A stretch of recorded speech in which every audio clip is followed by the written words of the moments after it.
Bonjour à tous, bonjour à toutes et bienvenue pour ce nouveau format auditeur, comme d'habitude, qui fait suite à chaque débat officiel publié sur la chaîne. En l'occurrence, celui-ci concerne le débat publié entre Jean-Marc Jancovici et Gilles de la chaîne Eureka sur l'économie et l'écologie. Alors, pour être totalement transparent avec vous, on devait être quatre pour cette émission. Moi, Yannick, qui lui rédige un livre en ce moment sur l'économie, l'écologie et qui fait un lien avec la spiritualité. Antoine, qui lui réalise un documentaire sur l'économie et l'écologie, et Pierre, qui malheureusement, à cause de soucis techniques, n'a pas pu nous rejoindre, et donc on a dû faire l'émission sans lui. Mais vous verrez le mail qu'il m'a envoyé, c'était assez intéressant, donc du coup je vous le copie-colle dans la description, juste en dessous de la vidéo. Et aussi vous trouverez un lien Facebook vers le documentaire d'Antoine, pardon. Je vous encourage vraiment à aller encourager son initiative de création, c'est hyper important ce genre de choses. Donc voilà, je vous souhaite un bon visionnage et à bientôt pour de prochains débats. Salut. Bonjour à vous deux. Bonjour. Salut. Yannick, salut. Est-ce que tu peux me dire, s'il te plaît, pourquoi est-ce que tu m'as contacté et quelles sont tes motivations pour intervenir dans le format auditeur? Ouais, alors j'ai vu du coup l'intervention avec Gilles et Jean-Marc Jancovici. Et du coup, j'ai adhéré forcément ces deux personnes que j'aime beaucoup, que je suis énormément sur les réseaux, sur YouTube et sur Twitter. Et moi-même, en fait, j'ai écrit un bouquin qui est plus ou moins en fait dans cette ligne-là, même ça dépasse ce champ de l'économie et de l'écologie, puisque j'écris sur l'économie et la spiritualité. Donc ça englobe également l'écologie, puisque en gros le thème en fait c'est de prendre la racine du mot donc économie, donc c'est oikos et nomos, donc c'est oikos c'est la maison, la terre, nomos c'est la gestion, donc écologie c'est pareil, oikos et logos la terre et de la science donc de la terre. Et donc, moi, en fait, j'ai inventé, on va dire, un concept pour dire que pour avoir la connaissance finalement de la Terre et pour gérer, pour avoir une gestion de la Terre, il faut avoir une certaine sagesse. Donc, une sagesse, c'est quelque chose qui se trouve à l'intérieur. Et le concept que j'ai développé, donc, c'est l'ésonomie, qui est donc, éso, c'est l'intérieur. Donc, c'est la gestion de l'intérieur. En fait, c'est simplement développer ces facultés endogènes, en fait, propres à soi, pour être mieux capable de comprendre l'environnement, le monde dans lequel on vit, et s'adapter, nous adapter à l'environnement et pas adapter l'environnement à nous, comme c'est le cas aujourd'hui et comme on détruit l'écologie par notre économie, notre mauvaise gestion, on va dire, de l'oikos. Voilà. C'était quoi ton déclic, ce qui t'a poussé à écrire ton bouquin? Parce que j'imagine que tu es du coup sensible à tout ce qui est économie, écologie, le climat, tout ça. C'était quoi ton déclic? Le déclic, en fait, moi, j'ai fait mes études dans le commerce. Donc, bon, commerce et économie, donc c'est lié, hein, j'avais des cours de autant d'économie que de commerce. Donc là, bon, moi, j'étais plutôt dans la microéconomie, dans ce que j'étudiais, mais j'ai toujours eu j'ai beaucoup voyagé, tu vois, donc ça m'a fait connaître un peu aussi le monde un peu aux quatre coins du globe. Et j'ai toujours eu cette sensation que dans mes études, tu vois, la microéconomie dépendait quand même beaucoup de la macroéconomie et que finalement, bon, c'est bien d'apprendre les sciences du management, mais il y a un cadre, en fait, un cadre économique global, une idéologie marchande dans laquelle on est un peu piégé, qui nous empêche finalement d'être complètement libre, en fait, au niveau microéconomique. Donc, ouais, le déclic que j'ai eu, c'est surtout de me dire qu'en fait, ouais, il manque cette compréhension en fait du monde. Moi, ce que j'ai pu acquérir en fait par le voyage, les échanges que j'ai pu avoir avec tous les gens que j'ai rencontrés, le ressenti que j'ai eu dans certains pays, que j'ai pu échanger avec des personnes, je me dis que c'est quand même finalement, ça découle complètement du cadre en fait de conceptuel économique dans lequel on vit. Et donc voilà, l'idée qui m'a poussé à écrire ce bouquin, c'est de lier, voilà, comment en fait on peut lier notre perception des choses, notre monde intérieur, avec notre monde extérieur, qui finalement nous conditionne plus ou moins notre monde intérieur, mais y a une relation de double mouvement, parce que c'est un peu à nous aussi, avec nos propres représentations du monde, en fait, de nous faire notre propre perception en fait, du monde dans lequel on vit. Donc voilà, globalement, c'est ce qui m'a poussé à écrire ce bouquin. Juste en petit préambule, je vais te poser la même question que j'ai posée à Jean-Marc et Gilles. T'es plutôt pessimiste, optimiste, toi, quant à la pérennité de l'humanité sur Terre? On va dire dans un plutôt court terme, on va dire 2100, 2150 grand max. Euh, bah, de manière, on va dire, très froide, lucide, en analysant, on va dire, toutes les, toutes les datas, toutes les stats qu'on nous donne à droite à gauche, tous les papiers scientifiques, je dirais plutôt pessimiste. Mais moi, en soi, je suis optimiste de nature et je pense qu'il faut l'être. Vaut mieux être optimiste dans tous les cas.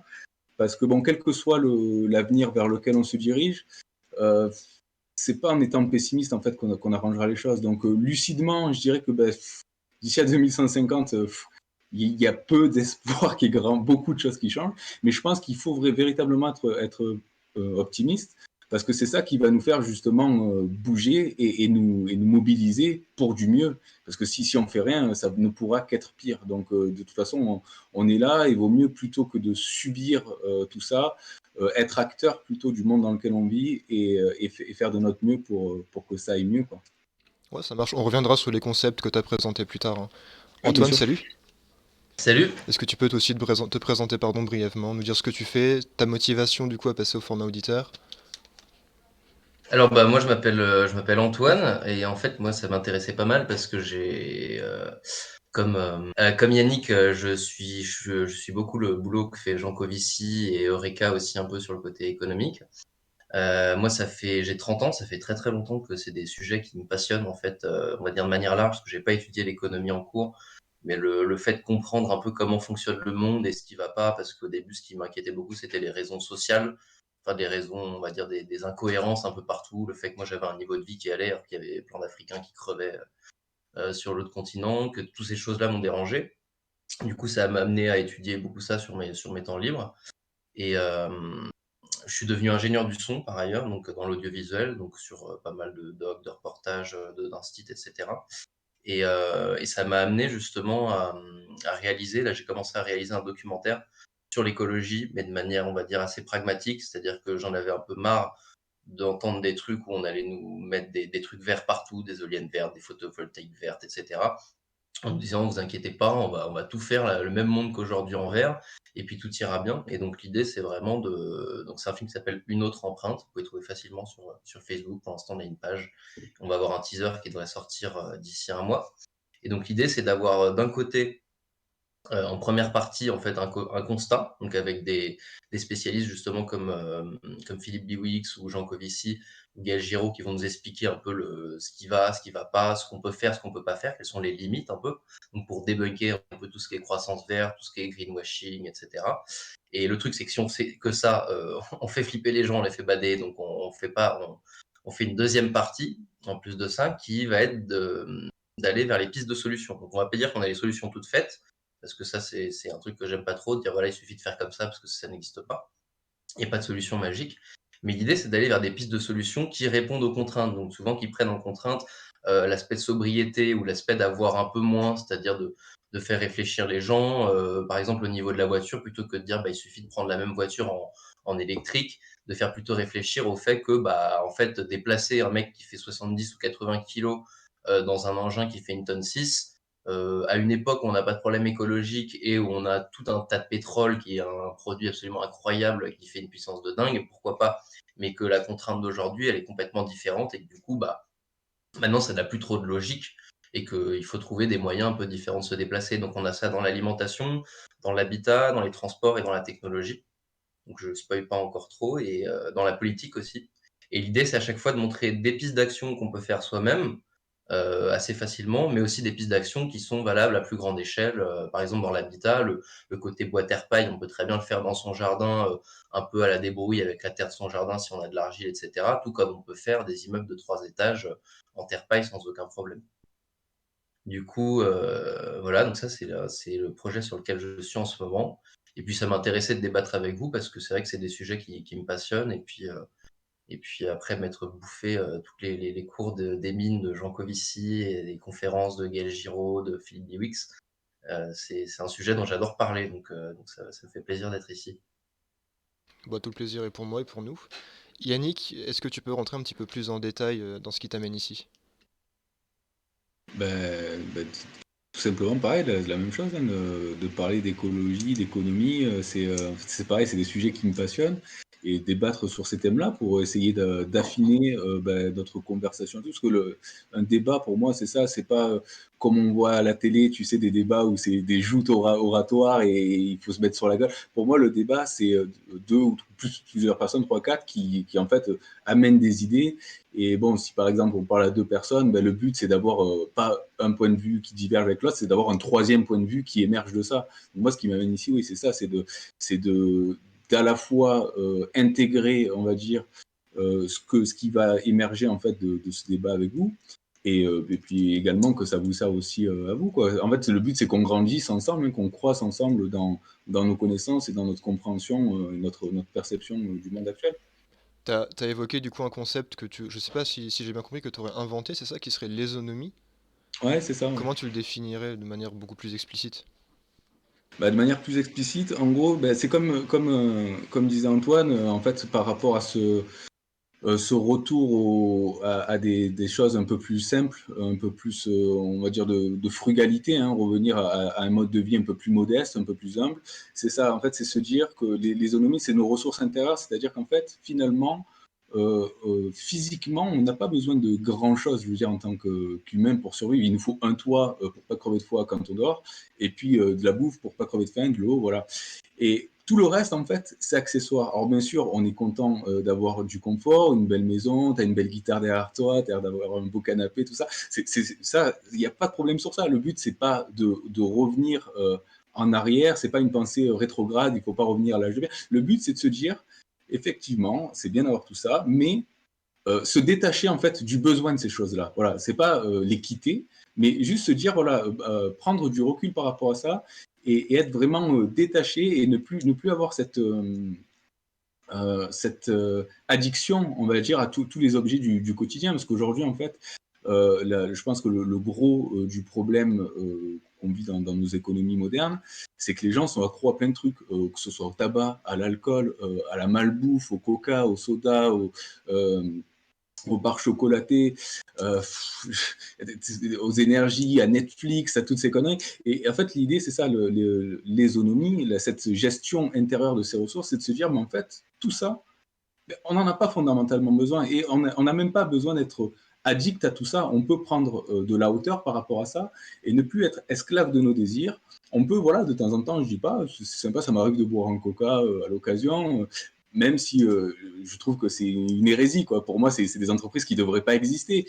Mais l'idée, c'est de dire, voilà, je ne suis plus accro de ces choses-là. Ce n'est plus mes désirs qui me drive, c'est moi qui drive mes désirs. Je suis capable d'aller ou de ne pas aller, si je le souhaite ou non, vers mes désirs. Donc voilà, l'idée, c'est ça, le concept de l'ésonomie, c'est reprendre une souveraineté en fait sur notre personne, de manière à être maître en fait de nos actes et de notre destinée, plutôt que de subir en fait et d'être dépendant de la cigarette, de l'alcool, de la malbouffe et de toutes ces choses-là en fait qui nous rendent vraiment esclaves. T'as vraiment l'impression que si on adoptait cette façon de penser de manière universelle et globale, ça pourrait vraiment changer les choses? Ouais, parce que moi, je pense que vraiment le gros du problème maintenant, c'est qu'en fait, les gens ne se contrôlent pas. Et le marché, parce qu'on va parler d'économie, le marché, c'est comme ça, en fait, qui grossit. C'est comme ça qu'il fait son beurre, en gros. Il vend, en fait, il joue sur ce manque de contrôle qu'ont les gens sur eux-mêmes. Et tu vois, la publicité, par exemple, bon, les gens zappent et tout, ça a l'air d'un truc anodin, mais en fait, c'est pas anodin parce que le marché a très bien compris et c'est pour ça que le budget, je crois, du marketing à l'échelle mondiale, c'est de l'ordre de 60 milliards d'euros ou de dollars. Bon, peu importe, c'est des valeurs incroyables.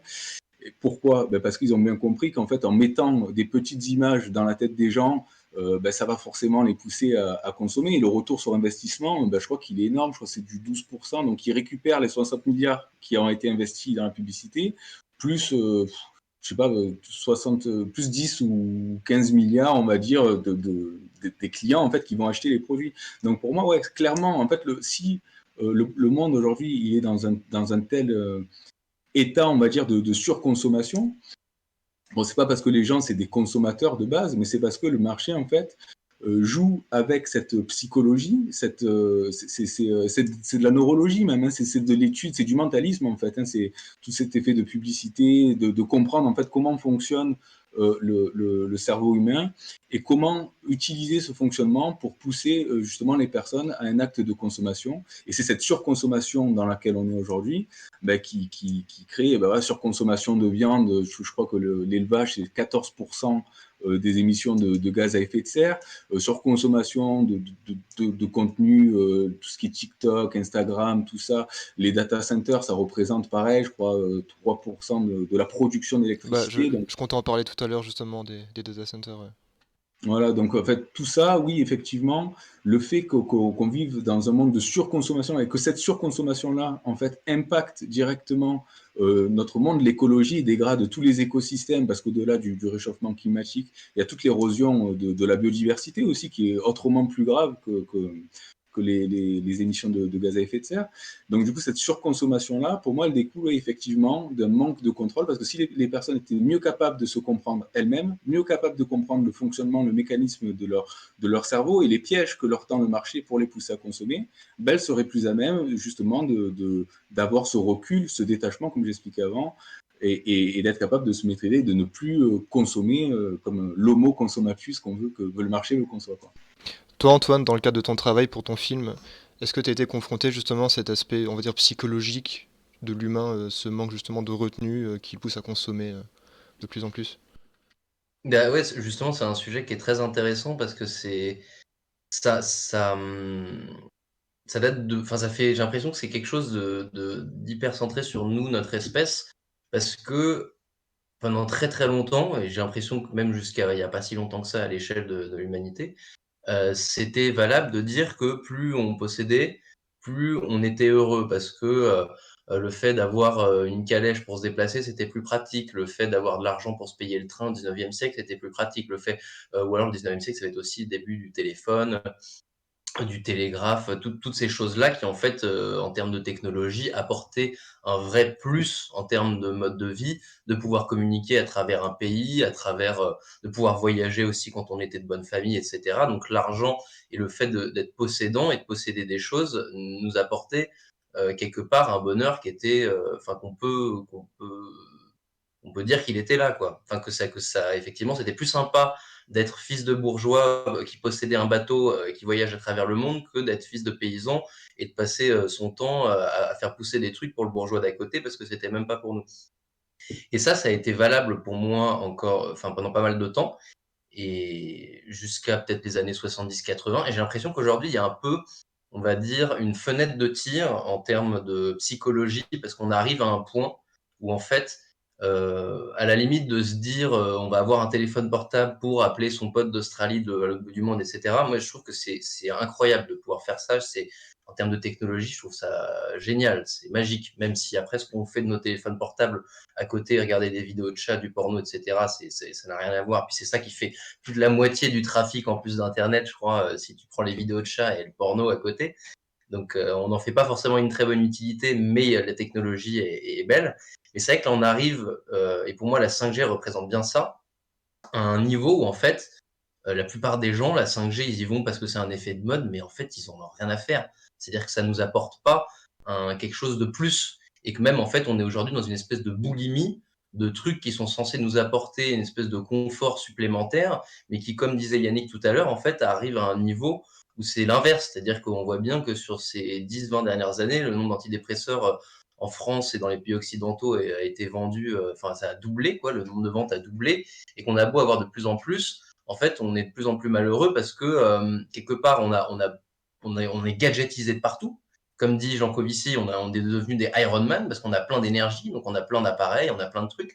Mais en fait, on n'a plus de sens. Il nous manque un peu ce truc qui est du sens, qui est plus présent quand on a du contact avec les gens, quand on aide les gens, quand on, quand on fait des choses qui sont plus enrichissantes, comme lire un livre, ou après ça peut être écouter une émission qui va être sur tel ou tel sujet, mais un côté plus enrichissant, et qu'on est tellement, justement, avec la publicité aussi. Après, ce qui est intéressant, c'est que dans la publicité, même quand on connaît les rouages de la publicité, on se fait quand même avoir, parce que c'est ça qui est quand même assez dingue, c'est que les mecs qui bossent dans les grosses applications Google, etc., ils te disent eux-mêmes que eux-mêmes se font avoir par les propres algorithmes que eux ils ont commandés à leurs ingénieurs, quoi, et que ça les fait flipper, et que c'est pour ça que les Bill Gates, les mecs comme ça, ils laissent pas leurs gamins avant 14 ans aller sur les téléphones parce que ça les fait flipper.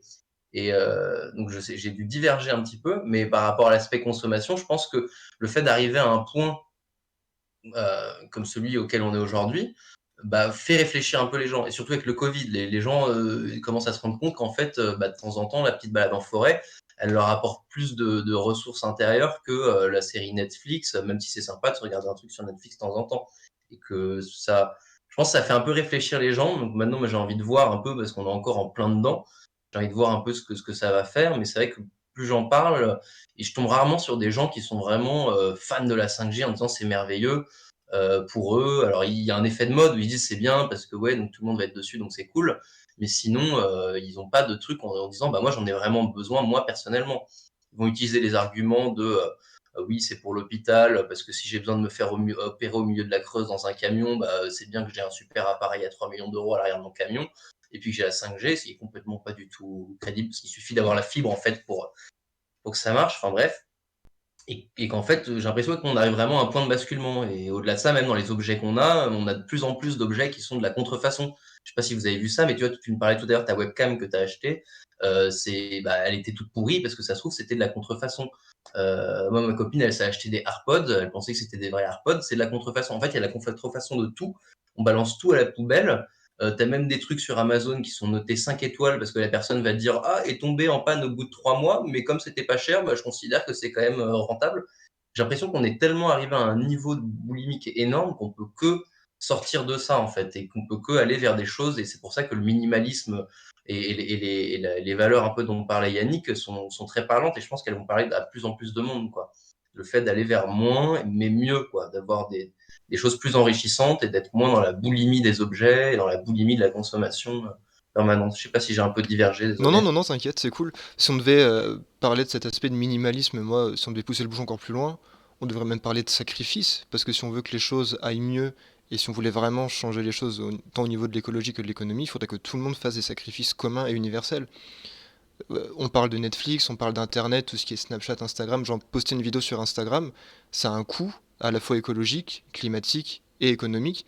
Est-ce que les gens ils sont prêts de manière universelle à complètement virer de leur vie tout ce qui est Netflix, la télévision, Internet?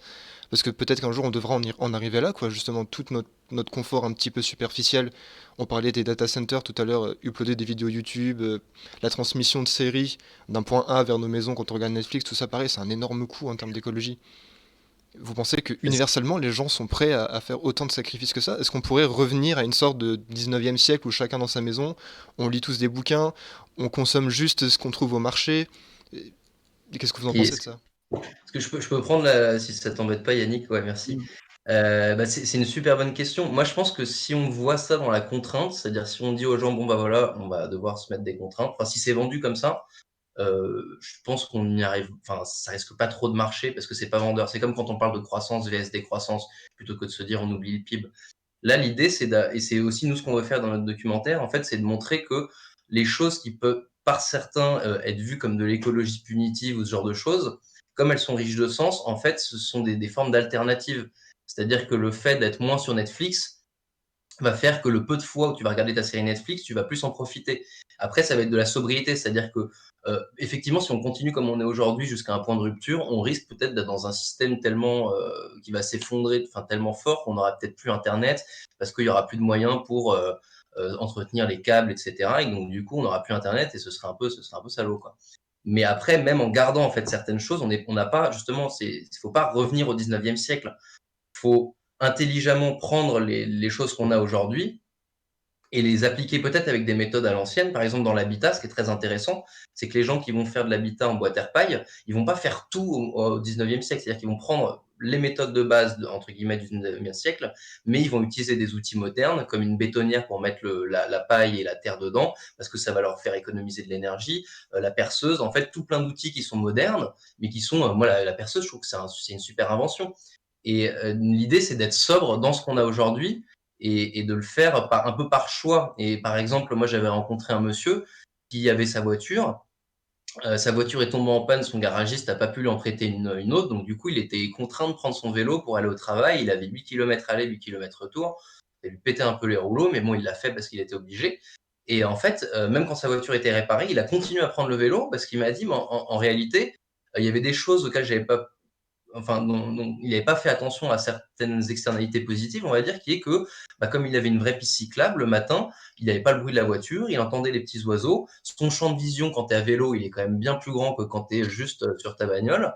Et en fait, c'était des choses auxquelles il n'avait pas pensé et qui, lui faisaient du bien. Et donc, en fait, il préférait prendre le vélo pour aller à son boulot. Alors, effectivement, quand on est en hiver et qu'il fait -5 et qu'il y a du vent, il prend sa bagnole et on ne peut pas lui en vouloir.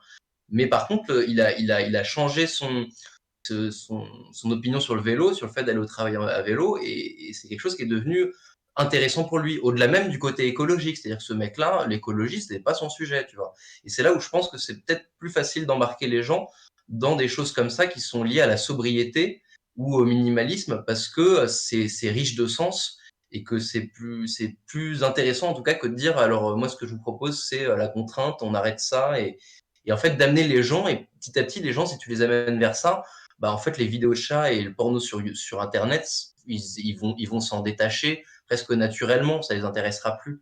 Désolé, du coup, si Yannick veut rebondir là-dessus, parce que Ah toi, oui, tu es ah assez oui, calé je sur le l'encourage sujet. tout à fait à rebondir, ou même Ouais, ouais. n'hésitez pas à vous interrompre, ou c'est une vraie Non, discussion, hein, allez-y, hein. non, c'est très bien comme ça, courtoisement, c'est parfait. Non, mais moi je suis complètement d'accord. Mais en fait, le truc, je pense que on réalise tout ce qu'on a gagné, on va dire, par rapport à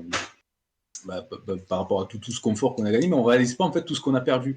C'est-à-dire qu'en fait, toutes ces nouvelles entreprises, Coca-Cola, Mars, en fait, toutes ces choses qu'on considère comme bonnes pour nous, en fait, c'est gustativement, c'est cool, tu vois. Mais en fait, c'est un vrai poison. Donc en fait, c'est un cadeau empoisonné, si tu veux. On considère qu'on a un gain, mais en fait, c'est un gain qui est toxique. Parce que l'obésité, elle a triplé dans les 50 dernières années. Euh, il y a quoi à ce niveau-là, ouais, le nombre de morts, tu vois, il y a plus de morts d'obésité, en fait, qu'il y a eu de morts de Covid en l'espace d'un an et demi. Donc par an, tu as, je crois, 2 ou 3 millions de morts par rapport au diabète, à l'obésité, à la malbouffe, quoi. Je ne sais plus combien on est de milliards, 2 milliards de personnes qui sont en mauvaise santé.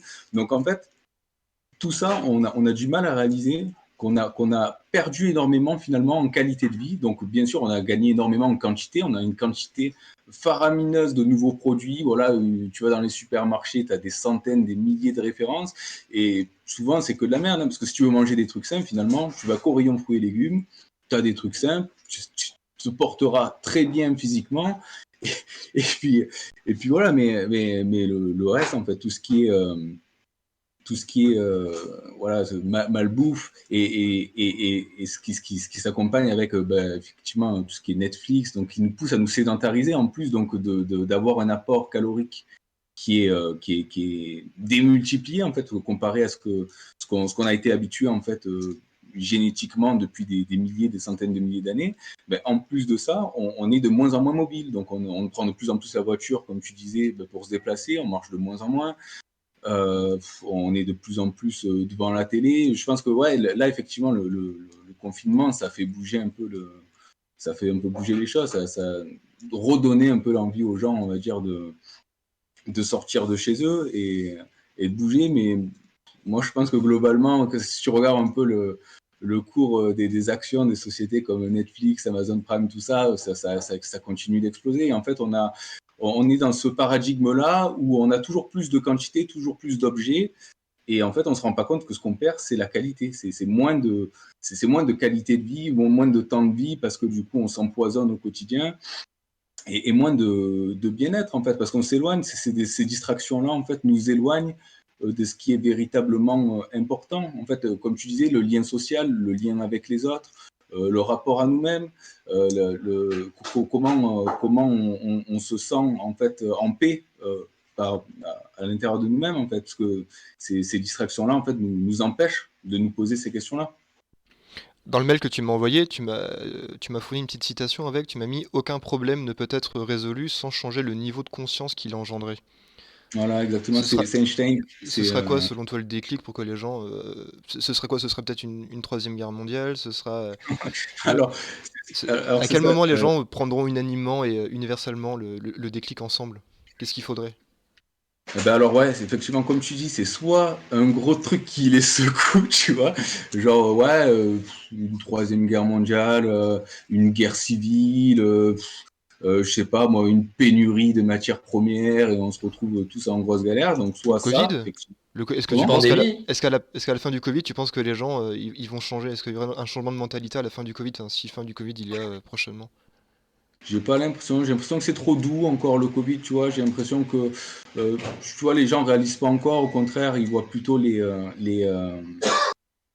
relations, on va dire, ce qui est contraignant, on va dire, voit plutôt la contrainte plutôt que vraiment, tu vois, moi c'est ça qui me fait rire avec cette crise, c'est que la majorité des gens, ils sont focalisés sur, oh putain, mais on nous prive de liberté, et si, et là, plutôt que de se focaliser en fait sur ce qui est en train de se passer en fait. On est en train de vivre, tu vois, il y a beaucoup de gens qui parlent, je digresse un peu, mais qui parlent de Bill Gates qui avait prévu ça. En fait, c'est pas que Bill Gates l'avait prévu, qu'il dit dans une conférence que ce qu'on va avoir de pire à faire face, c'est pas une guerre mondiale, c'est plutôt des virus. Mais en fait, c'est tous les gens sérieusement intéressés dans l'écologie, en fait, sont très au fait que effectivement le fait d'empiéter de plus en plus sur les milieux naturels, en fait, moins il y a de biodiversité, si tu veux, et plus il y a de chances que les virus se développent, que les bactéries en fait nous attaquent. En fait, la biodiversité est gage de sécurité en fait. Et le fait qu'on détruit cette biodiversité-là, ben forcément, plus les années vont passer et des coronavirus, des virus comme ça, il faudra prévoir d'en avoir de plus en plus, parce que la déforestation, on est de plus en plus en contact avec des animaux auxquels on n'avait plus du tout de contact. Tu as aussi des virus qui émergent du permafrost là, qui dégèle en Sibérie, tout ça, qui potentiellement peut faire sortir de nouveaux virus. Donc en fait, les gens, en fait, je pense pas qu'ils réalisent tout ça. Et je pense pas que le virus, en fait, ce soit un impact, le coronavirus, en tout cas, ce soit un impact suffisant pour donner ce déclic-là aux gens, parce qu'en fait, les gens, en fait, enfin, la majorité, je dis les gens, mais je pense que globalement, les personnes sont davantage intéressées à leur petit confort, à ce qu'ils perdent comme liberté par rapport aux restrictions gouvernementales, et moins intéressé finalement par le vrai fond du problème qui est mais pourquoi en fait on vit à notre époque donc où on a plus de technologie, plus de moyens, plus de connaissances, tout ça, pourquoi on vit encore des trucs comme ça et on est en plus démunis face à ça et en fait je pense que voilà on se pose pas les bonnes questions même quand tu regardes maintenant ce qui se passe le fond du débat sur les plateaux télé. Moi ça me donne pas l'impression que les gens se sont vraiment réveillés. Moi, c'est pour ça le déclic, je t'ai dit, soit vraiment un gros truc, ce qui n'est pas souhaitable, hein, personne ne souhaite ça, soit ouais, un recentrage sur soi, comme disait Antonio, quoi, un recentrage sur des valeurs un peu plus frugales, sur un peu plus de modération, en fait. Et ça, ben, malheureusement, on ne peut pas pousser les gens, en fait, à faire ça. C'est un mouvement, on peut leur donner la voix. Tu vois, Bouddha disait, je peux te montrer la source, je ne peux pas boire à ta place. Donc c'est ça, on peut donner les éléments aux gens, dire, ben voilà, factuellement, c'est ça, il y a les papiers scientifiques, l'état du monde, c'est ça. Maintenant, à vous, avec ces informations-là, de vous comporter comme il faut. Voilà, on peut pas agir à la place des gens. Donc, c'est un double mouvement, si tu veux. C'est un mouvement qui doit à la fois être macro, où on doit donner les bonnes informations aux gens pour qu'ils puissent avoir les armes en main pour agir comme il faut. Mais ces gens aussi, que dans le deuxième mouvement, qui doivent donc avoir ces informations-là et les utiliser de la manière la plus adéquate et se comporter de la manière la plus adéquate sur eux. Toi, Antoine, selon toi, ce serait quoi le déclic qui ferait que tout le monde changerait de manière universelle? Bah, moi, je suis pas. C'est un peu comme sur le sujet de l'effondrement. Je suis pas partisan du fait que va y avoir un genre de grand soir et que en quelques semaines ou en un an ou en quelques mois, va y avoir un déclic d'un coup, tout le monde va se mettre à changer. Je pense que c'est plus sur le long terme. Donc, je pense que le Covid va participer à ça. Après, il faut pas oublier qu'on est encore dans la période Covid. Hein, c'est pas derrière nous. Donc, tout ce qui va sortir de tout ça, c'est encore. Les gens sont encore en train de mijoter tout ça, même si maintenant le premier confinement c'est fini, donc les gens continuent à bosser, etc. Donc je pense que ça va jouer parce que les gens, mine de rien, ils réalisent. Il y a beaucoup de gens quand ils cherchent un peu et qui, justement, comme on parlait tout à l'heure, c'est une histoire de zoonose, c'est-à-dire qu'il y a des boucliers naturels qui fait qu'il y a des virus dans la forêt et dans les milieux naturels, et il y a plusieurs boucliers d'espèces, c'est-à-dire qu'entre l'homme et ce virus, il va y avoir, je sais pas, 5, 10, 20 espèces qui fait que nous, on est protégés, et à force d'aller empiéter là-dessus, et de couper des trucs, de couper des forêts partout, forcément, paf, on se chope le virus. Et comme disait Yannick, moi, il y a 5-6 ans, je regardais déjà des conférences de mecs dans la botanique et environnement qui parlaient de déforestation et qui disaient attention les mecs à la zoonose, parce que là, la pandémie, elle nous pend au nez. Et 5 ans plus tard, pouf, Covid, quoi. Donc ça, c'est pas forcément étonnant. Après, ce qui est assez dingue, c'est que c'est la première fois, un peu dans l'histoire de l'humanité, que toute la Terre, en très peu de temps, et ça montre aussi l'aspect mondialisation, se retrouve avec la même maladie partout, que les variants circulent aussi très très vite. Donc ça, c'est aussi, enfin en fait, on n'est pas sorti de cette affaire de Covid, c'est que ça risque de continuer. Mais je pense que petit à petit, justement, et comme je disais tout à l'heure, avec le fait qu'on arrive un peu à une limite en termes de boulimie, en termes de consommation, il va y avoir une partie des gens qui vont commencer à switcher. Je pense qu'il va y avoir toujours des gens qui seront à fond dans leur truc et qui voudront absolument leur smart volet. Moi, j'ai un oncle qui est hyper content parce que quand il tape dans ses mains, ses volets se ferment tout seuls. Donc, je lui dis, mais c'est un peu, on est dans Wall-E, quoi. C'est super, quoi, vachement bien. Puis surtout, il est pas capable de réparer son truc tout seul. Donc, le jour où ça pète, il est obligé d'appeler un mec, enfin, assistance totale. Donc il y aura forcément des gens comme ça qui vont continuer à vouloir être absolument ultra assistés, avoir plein d'appareils électroniques parce que pour eux c'est leur idée un peu du progrès. Mais je pense aussi que de plus en plus, il y a plein de dogmes en fait quand tu parlais de déclic, à mon avis, il y a un des déclics qui est important, c'est le dogme dans lequel on est, qui est aujourd'hui dans tous les pays occidentaux, qui nous fait, entre guillemets, ce qui nous rassure, ça va être le fait que notre pays va être en croissance. C'est toujours le truc croissance, compétition. Et donc, c'est vachement lié autour de cette espèce de sacro-saint PIB, où on se dit, ah là là, on a besoin du PIB pour faire nos services publics, etc. Donc, de toute façon, même là, pour rembourser la dette, Bruno Le Maire, il nous dit, on va faire de la croissance. Youpi, on ne sait pas avec quoi on va la faire, parce que c'est quand même l'énergie qui fait beaucoup la croissance, si on regarde les cours de Janco, de Biel Giraud et autres. Donc ça aussi, c'est assez intéressant de voir qu'aujourd'hui, moi, il y a 5 ans, quand je parlais de ça, je passais pour un gros taré de parler de post-croissance ou de décroissance. Maintenant, sur les plateaux, même sur France Info, Delphine Bateau, elle en parlait il n'y a pas longtemps. En fait, les gens se radicalisent, que ce soit un Nicolas Hulot, une Delphine Bateau ou ce genre de personnes-là, commencent à prendre à bras le corps en se disant, en fait, il va falloir réinventer. C'est plus juste, c'est plus la transition écologique, en fait, si on va sur le sujet écologique, parce que c'est un peu le nerf de la guerre. C'est vraiment une transformation de nos mentalités en fait, de faire sortir les gens de certains dogmes et que les gens comprennent que, en fait, on peut très bien abandonner le PIB, se dire on s'en fout du PIB, on va vers un développement humain, c'est-à-dire faire en sorte qu'on ait des bons services publics, qu'on ait une bonne santé mentale, qu'on puisse vivre longtemps, sainement, et que effectivement qu'on bouffe bien, et que déjà dans un premier temps on a beaucoup de gras, c'est-à-dire qu'avant même qu'on ait un effondrement, quand tu regardes justement les appareils électroniques qui tombent en panne, quand tu regardes le gâchis de bouffe qu'on a, ça c'est un côté un peu positif entre guillemets, parce que déjà rien qu'en tapant là-dedans, on peut commencer à réduire pas mal nos dépenses, et forcément ça aura un impact sur le PIB, parce qu'en fait le PIB, si demain je me fais écraser sur la route et que je me fais ramasser par une ambulance, ça fait du PIB, quoi. Donc c'est forcément, si on gâche moins de nourriture, qu'on en mange plus, qu'on est dans la sobriété, qu'on consomme moins, ce sera pas utile pour l'économie telle qu'on l'imagine aujourd'hui, mais par contre ce sera peut-être utile pour la santé des gens et pour le bien-être des gens, parce qu'on les a embarqués là-dedans sans leur demander leur avis. Pendant très longtemps, c'était cohérent, parce qu'effectivement, c'était ça qui a amené le fait que les 30 Glorieuses, c'est quand même dingue. Enfin, il y a des inventions, la machine à laver, ces trucs-là, je trouve que ces inventions qui sont formidables. Même le moteur à explosion, c'est incroyable. Après, c'est ce qu'on en fait.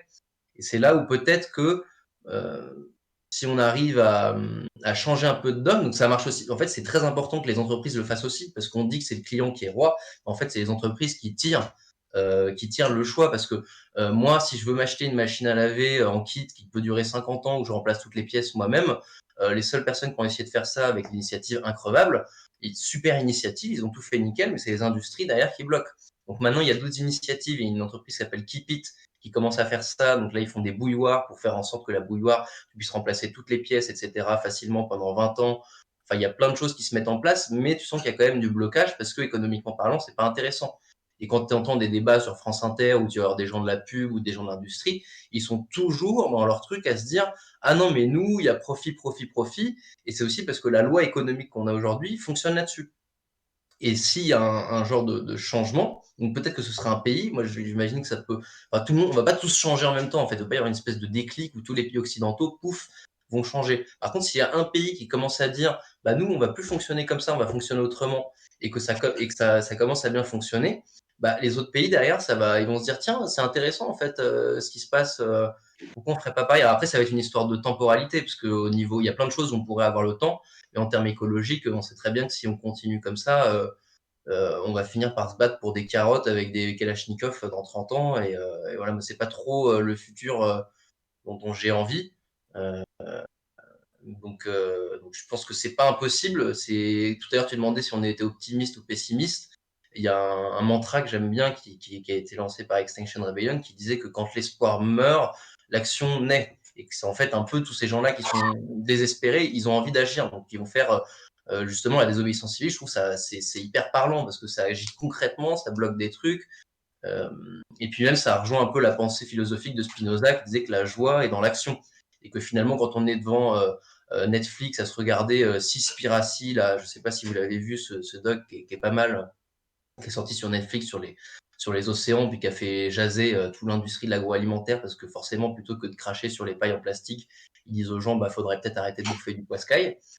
Donc, ça plaît pas trop, mais que le fait d'avoir de l'action derrière, je trouve que c'est important.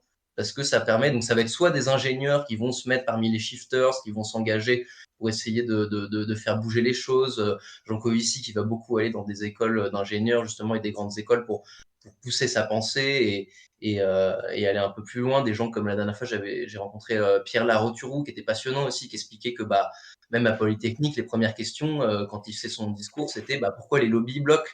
Alors qu'il y a 5 ans, quand tu parlais de lobby, tu passais pour un complotiste. Donc ça, j'ai l'impression que ça bouge plus vite que ce que moi j'aurais imaginé. Ça bouge pas encore assez vite, mais qu'en tout cas, la prise de conscience, elle est là et que les gens, ils ont conscience que on a un mode de développement qui est pas du tout durable, que en plus de ça, ça devient ahurissant parce que des trucs comme la 5G et prendre l'avion pour faire Paris-New York un week-end pour un prix dérisoire, ça devient complètement insensé. Et c'est ça, après, c'est rigolo d'essayer de s'imaginer un monde dans 20 ans où nous, on expliquera à nos gosses, on disait, ah, bah, tu sais, il y a 20 ans, on pouvait prendre l'avion pour aller à New York. Et les gamins feraient, mais vous étiez complètement tarés. Et donc, ça, c'est quelque chose auquel j'aspire, en fait. C'est le côté un peu, pas optimiste, mais de s'imaginer les choses qui ont plus de sens qu'on pourrait avoir dans un futur par rapport au monde d'aujourd'hui, même si on aura moins la possibilité, effectivement, d'aller à New York dans un week-end et qu'on fera plus des voyages en bateau. Je suis navré, je crois que tout à l'heure je t'ai zappé, Antoine, je t'ai pas posé la question si toi t'étais optimiste ou pessimiste justement dans le plus ou moins court terme. J'ai juste posé Bah, la question là à Yannick. ouais. Du coup, brièvement, C'est vrai, c'est pour ça que j'avais répondu ce que t'en penses, ouais. enfin là, j'avais essayé de répondre en disant que bah moi en fait si je regarde le constat, je suis pessimiste, c'est-à-dire que tu regardes ce qui se passe en termes de biodiversité, après en termes de biodiversité, ce qui est très intéressant, c'est que souvent ça peut facilement s'inverser, c'est-à-dire que quand il y a des milieux qui ont été ultra exploités, qu'on arrive à remettre de la vie dedans, qu'on arrive à laisser à foutre un peu la paix aux écosystèmes, ça revient beaucoup plus vite que ce qu'on pense et on voit des espèces qu'on pensait être disparues revenir, etc. Et ça, je trouve ça hyper encourageant sur ce niveau-là. Par contre, tout ce qui est justement réchauffement climatique, quand on voit que le CO2, il reste quand même dans l'air, s'il n'est pas absorbé par les arbres, il reste dans l'air plusieurs milliers d'années. C'est inquiétant qu'on ait à des taux de CO2 aujourd'hui qui n'ont pas été atteints en plusieurs millions d'années, qu'on ne sait même pas exactement les conséquences que ça a, et on les a déjà aujourd'hui avec des canicules, avec aussi, parce que c'est pas juste il fait plus chaud partout. C'est ça aussi que nous, on va essayer de mettre dans notre documentaire, parce que quand j'en parle, j'ai l'impression que les gens qui sont un peu dans le déni se disent ah bah de toute façon c'est juste qu'il fera un peu plus chaud et puis c'est horrible, il y a des gens qui vont mourir en Afrique, mais après c'est l'impression qu'ils ils se dédouanent là-dessus, puis ils disent de toute façon c'est un problème démographique, c'est un peu le problème démographique, c'est un peu le truc de toute façon on pourra rien y faire parce que voilà c'est un problème démographique. Alors que nous aussi l'idée ça va être de montrer, et Gagiro il le fait assez bien ça, les conséquences à la fois mondiales mais aussi en France, c'est-à-dire de dire bah non, c'est pas, on va pas juste avoir des étés plus chauds, c'est qu'on va avoir des problèmes en termes de stress hydrique, donc on aura beaucoup moins d'eau, donc ça va être en termes d'agriculture aussi plus difficile, même avec les méthodes, on va dire, d'agroécologie qui sont hyper prometteuses parce que ça permet de produire énormément avec plus de travail humain et avec moins de machines, etc. Donc, il y a quand même des contraintes. Quand tu regardes les témoignages des gens du Bec et Loin ou des gens qui font de la permaculture depuis un bout de temps, ils te disent, bah là, ça commence avec les gels l'hiver, des journées où en 3 jours, on passe de 22 degrés à 2 degrés, voire moins 2 degrés. Ça aide pas. Donc ça, l'aspect réchauffement climatique fait beaucoup plus peur parce que plus, en fait, le climat que nous, on a vécu jusqu'à aujourd'hui, on ne connaîtra plus. C'est terminé. Il est terminé pour des milliers d'années. Par contre, ce qu'on peut faire, c'est limiter la casse et chaque dixième de degré compte. Et donc, c'est pour ça qu'il y a vraiment cette nécessité à faire en sorte que petit à petit, on arrive à réduire tout ça et ça passe essentiellement par la sobriété. Donc, moi, je suis pessimiste dans le côté, on va dire, si je regarde les chiffres, je suis pessimiste. Là où moi j'essaie d'avoir une forme d'optimisme, c'est plus un peu dans la nature humaine, c'est-à-dire de se dire que on a justement ce côté où quand on est justement dans l'action, il y a plus de joie. Quand on aide les gens, on ressent un truc qui est très fort comparé à quand on est dans la compétition. Et il y a aussi tout ce truc-là qui est dans le dogme du fait que bah, l'homme est un loup pour l'homme, ou c'est la loi de la jungle, où en fait, même dans la nature, c'est toujours le plus fort qui prédomine. Et je pense que si on arrive à changer de dogme pour aller vers cette chose qui est plus vers l'entraide, et ça, Pablo Servigne et Kropotkin, il le développe vachement bien en expliquant qu'en fait, dans la nature, bah, les espèces qui perdurent le plus, c'est les espèces qui sont capables de s'entraider entre elles, que ce soit entre les arbres, entre les mammifères, etc. Et ça, c'est hyper intéressant à voir. Donc, ça sort complètement de ce truc-là de dire on doit être ultra compétitif. Et le truc qui est présent, mais même hier, je regardais vite fait koh tu vois, je trouve ça triste comme émission parce qu'en fait, c'est de l'ultra compétition tout le temps. C'est les gens qui sont les plus vicieux qui gagnent. C'est malsain, quoi. Et on est vraiment dans ce truc-là en disant, bah, de toute façon, donc de sortir de ça, et j'ai l'impression que ça se fait de plus en plus. Et donc là où j'ai une forme d'optimisme, c'est peut-être dans ce côté, entre guillemets, bon de la nature humaine, qui est dans le côté bon sens, où on se fait avoir par ce côté consumérisme, mais qu'à mon avis, à un moment donné, où ça arrive à un point où on se dit, un peu comme des gens justement qui sont dans un truc, qui deviennent gros, qui mangent trop de sucre, et qui à un moment donné ont un déclic et se disent, bah non, c'est mort, et ils se mettent à faire du sport et mangent beaucoup plus sainement.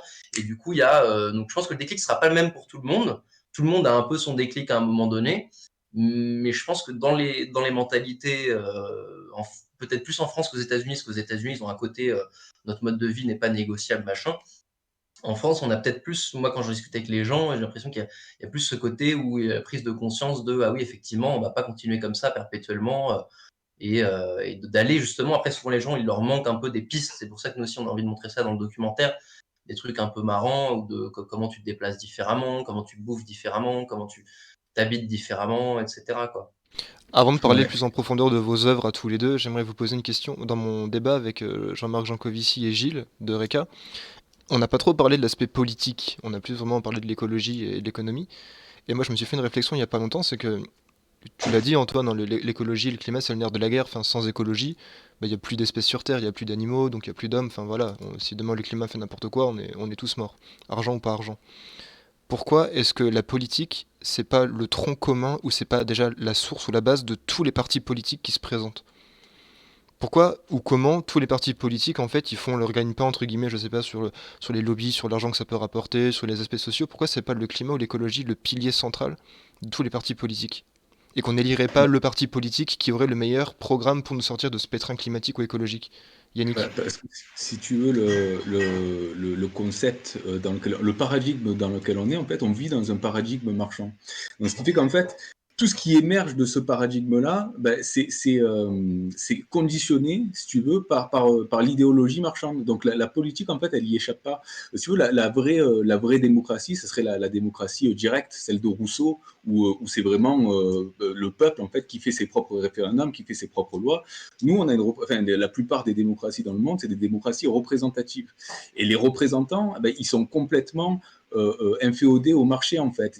On parle de capitalisme de connivence, mais c'est même un étatisme de connivence, quoi, parce que l'État et le marché, si tu veux, maintenant, ça fait qu'une seule et même entité. Tu vois, on a tendance à dire oui, bon, il y a le privé et puis il y a les politiques, mais en fait non, parce que oui, les lobbies et les États, en fait, ils mangent ensemble ces gens-là. Donc forcément, ce qui découle de ça, c'est que toutes les décisions qui sont prises, elles sont prises dans un logiciel marchand qui est de dire, ben non, ce qui est important, ben voilà, c'est le PIB, c'est la croissance.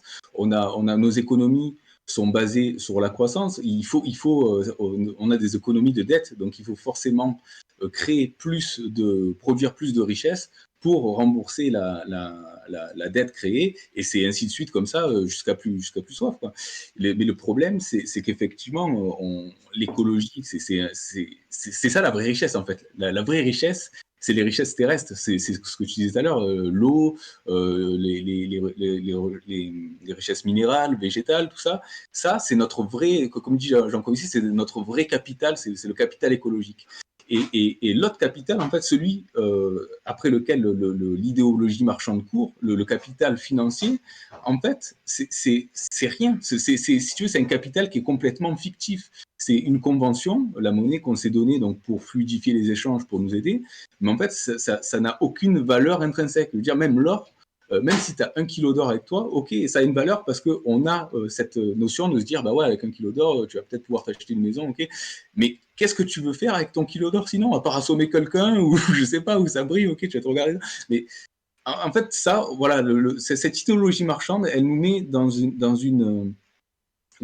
un monde illusoire. En fait, on vit complètement dans une illusion, et tout ce qui est vraiment réel, tout ce qui a vraiment de l'importance en fait dans notre monde réel, ben, en fait, ça passe au second plan. Et donc, pour répondre à ta question par rapport aux politiques, ben, effectivement, étant donné que les représentants donc, des démocraties sont inféodés au marché, l'idée, ça serait de reprendre donc, le pouvoir, que le peuple reprenne le pouvoir. Et tu parlais tout à l'heure de Kropotkin, donc moi, je suis complètement sur cette ligne-là.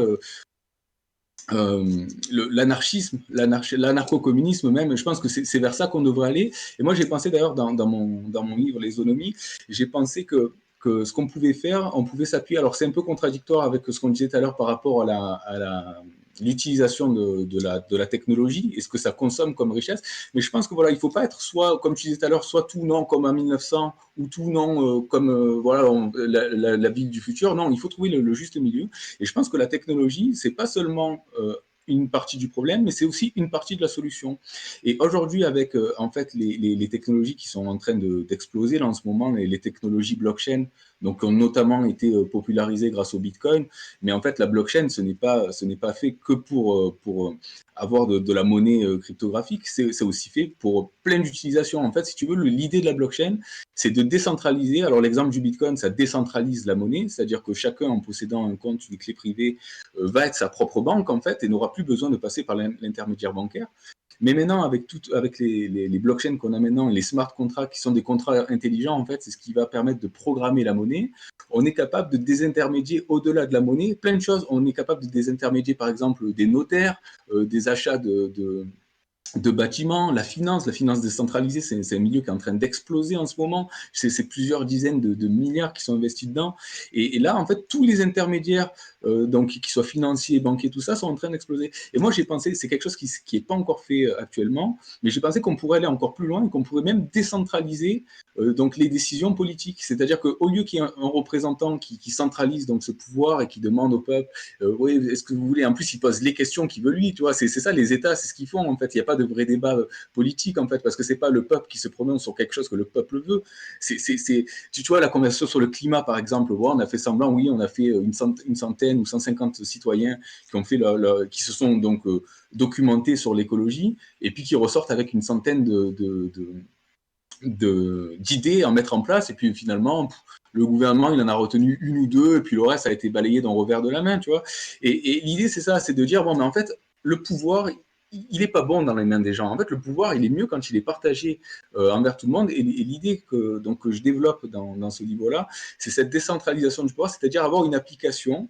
Comme tu vois, ça serait une ubérisation, si tu veux, de la loi. Tu vois, là maintenant, tu sors, tu vas dans la rue, hop, tu regardes sur ton téléphone, ah ben tiens, il y a une voiture Uber qui va me prendre et je vais aller là-bas. Ben là, ça serait pareil, tu aurais une application où les gens pourraient créer eux-mêmes des référendums et voter eux-mêmes à différentes échelles, tu vois, que ce soit des échelles locales, des échelles régionales, une échelle mondiale. En fait, l'idée, c'est de rendre la loi organique et les réglementations organiques, parce que là, on est dans un système qui est complètement mécaniste, si tu veux. On est enfermé dans des silos, c'est une loi dans tout le pays, même tu as des lois mondiales, tu vois, la Monsanto Bayer qui t'interdisent de planter des graines, tu veux planter... En fait, tu n'es même pas libre d'utiliser le fruit de la nature, tu vois, des graines, un truc simple. Non, il faut que tu utilises les graines Monsanto. Donc l'idée, donc, c'est de se réapproprier ce pouvoir-là et de rendre vraiment les décisions plus organiques et ne plus être enfermé dans des silos ou à échelle nationale ou européenne ou mondiale, dire non, mais les règles, c'est comme ça, et laisser les communautés, parce que c'est ça le plus important, c'est les communautés à échelle locale, qu'elles s'organisent comme ça marche chez elles. Quoi. Parce que si, je veux dire, on n'a pas du tout la même, par exemple, agriculture dans le sud de la France que dans le nord-ouest, que dans le nord-est. Donc, je veux dire, le plus intéressant pour les communautés, c'est de s'organiser comme elles savent et elles peuvent s'organiser au mieux avec les moyens du bord. Comme disait Jacques Ellul, c'est la mondialisation, c'est bien, mais c'est penser global et agir localement. Et c'est ça l'idée, c'est être dans l'action, voilà, comme tu disais tout à l'heure, être vraiment dans l'agir au niveau local et penser global, parce qu'on ne peut plus l'arrêter, cette mondialisation maintenant. Et puis, tant mieux finalement, la mondialisation, ce n'est pas un gros mot, tu vois. Maintenant, ça fait peur avec, justement, la mondialisation marchande fait peur. Mais la mondialisation sociale, les échanges en fait des personnes dans le monde entier, ça fait pas peur. Au contraire, c'est une richesse. C'est une richesse qu'on puisse échanger avec des personnes aux quatre coins du monde et qu'on puisse. C'est les idées qui font grandir le monde. Donc cette mondialisation-là, elle est pas mauvaise. Ce qui est mauvais, c'est ce paradigme marchand, et c'est ça, effectivement, qu'on peut changer par la politique et par un certain anarchisme, par une distribution, une décentralisation du pouvoir qui pourrait nous ramener justement cette possibilité-là au peuple d'être souverain. Antoine? Ouais, bah alors je suis d'accord sur plein de choses. Du coup, je vais revenir sur plusieurs points que Yannick disait. Mais effectivement, il y a l'aspect en fait, dans la politique, ce qui prédomine, et c'est normal, c'est l'économie, parce que l'économie, c'est un peu la gestion des ressources. C'est comment on s'organise entre nous pour vivre, pour que ce soit des petits marchands, que ce soit des grosses entreprises, etc. Et ce qui est intéressant de voir, c'est que encore aujourd'hui, et ça Jean Covici l'explique bien, on est dans un système économique qui continue en fait à utiliser les bases qui vient d'un traité d'économie politique qui était fait par Jean-Baptiste Say alors attends, en 1803, je triche un peu, qui disait les ressources naturelles sont inépuisables car sans cela, nous ne les obtiendrons pas gratuitement. Ne pouvant ni être multipliées ni épuisées, elles ne sont pas l'objet de sciences économiques. Donc à l'époque, à la limite, ils n'avaient pas forcément conscience, le monde leur paraissait tellement énorme que tu peux te dire, bah, peut-être que moi-même, si j'avais vécu à cette époque-là, j'aurais écrit la même chose, j'en sais rien. Et donc, ce qui est intéressant, c'est de voir que ça, c'est toujours appliqué aujourd'hui et qu'en fait, les ressources n'ont même pas de valeur. C'est-à-dire, ce qui a une valeur, quand on achète du pétrole, ce qui a une valeur, c'est le coût d'extraction du pétrole. C'est pas le pétrole lui-même ou t'as Gaïa, la planète, qui a dit SVP, c'est 100 euros et 20% TVA, machin. Donc il y a ça déjà qui pose un gros problème, et ça finalement en fait les gens commencent à se rendre compte qu'il y a un problème, même les économistes qui sont pas du tout pour sortir du PIB et qui veulent du PIB, ils commencent à se dire ah comment on peut mettre ça dans l'équation, même s'ils se rendent bien compte qu'ils sont coincés quelque part, ils essayent de le faire parce qu'ils ont bien réalisé ça. Après quand tu parlais pour revenir sur l'aspect déclic, il y a aussi le fait qu'on va avoir une contrainte physique. Ça Philippe Biwix il explique bien, il explique que si on continue en termes de métaux, par exemple, si on continue à extraire dans la même vitesse, dans la même accélération les métaux comme on fait aujourd'hui, entre aujourd'hui et dans 25 ans, on aura extrait plus que tout ce qui a été extrait jusqu'à aujourd'hui en termes de métaux. Donc ça montre en fait la limite qu'on a dans tous les cas, même si on veut continuer ce monde consumériste, on n'y arrivera pas, on va être coincé. Et donc ça, c'est l'aspect purement politique, économique, on va dire, de l'organisation économique. Après, je suis complètement d'accord avec Yannick justement sur le fait qu'il y a un problème démocratique, dans le sens où le citoyen n'a pas assez de pouvoir. Et c'est marrant que tu parles de ça, parce que moi, ça fait aussi assez longtemps où je m'imaginais déjà, il y a pas mal d'années, en me disant ce qu'il nous faudrait, c'est un genre de Facebook politique où en fait on puisse tous donner notre avis, et puis il y a quasiment tous les Français qui sont dessus, admettons à l'échelle de la France, qui peuvent souvent et puis agir politiquement. Après, je pense pas que ce soit forcément une bonne idée de faire en sorte que ce soit vraiment un groupe de gens qui dirigent tout. C'est-à-dire que, par exemple, la Convention citoyenne pour le climat, moi, ça m'a fait plaisir parce que j'avais vraiment les convictions que la démocratie, entre guillemets, c'est-à-dire le pouvoir par le peuple pour le peuple, Demos Kratos, c'était un truc qui me plaisait bien. Et donc, je savais que c'était des convictions, mais j'avais pas de certitude parce que j'avais pas d'exemple que ça marchait vraiment. Donc, je me disais peut-être que je me foire et qu'en fait, le jour où on essaye, ça va foirer complètement. Et la Convention citoyenne pour le climat, c'est très intéressant parce que ces gens-là, ils n'avaient pas beaucoup de temps. Donc il y avait beaucoup de scientifiques, de gens du GIEC, etc., qui étaient en se disant c'est vachement bien, mais on est un peu sceptique parce que quand même ils n'ont pas beaucoup de temps pour bosser les gars. On a peur que ce soit un peu bâclé. Et en fait, les propositions, elles ont été saluées par le Haut Conseil pour le climat, par le GIEC, par enfin tout un tas d'instances qui ont dit franchement bravo les mecs et les nanas, vous avez fait un super boulot. Et ça, du coup, c'est intéressant parce que ça prouve qu'en fait, un groupe de citoyens tirés au sort qui représente la population est capable d'avoir des bonnes idées.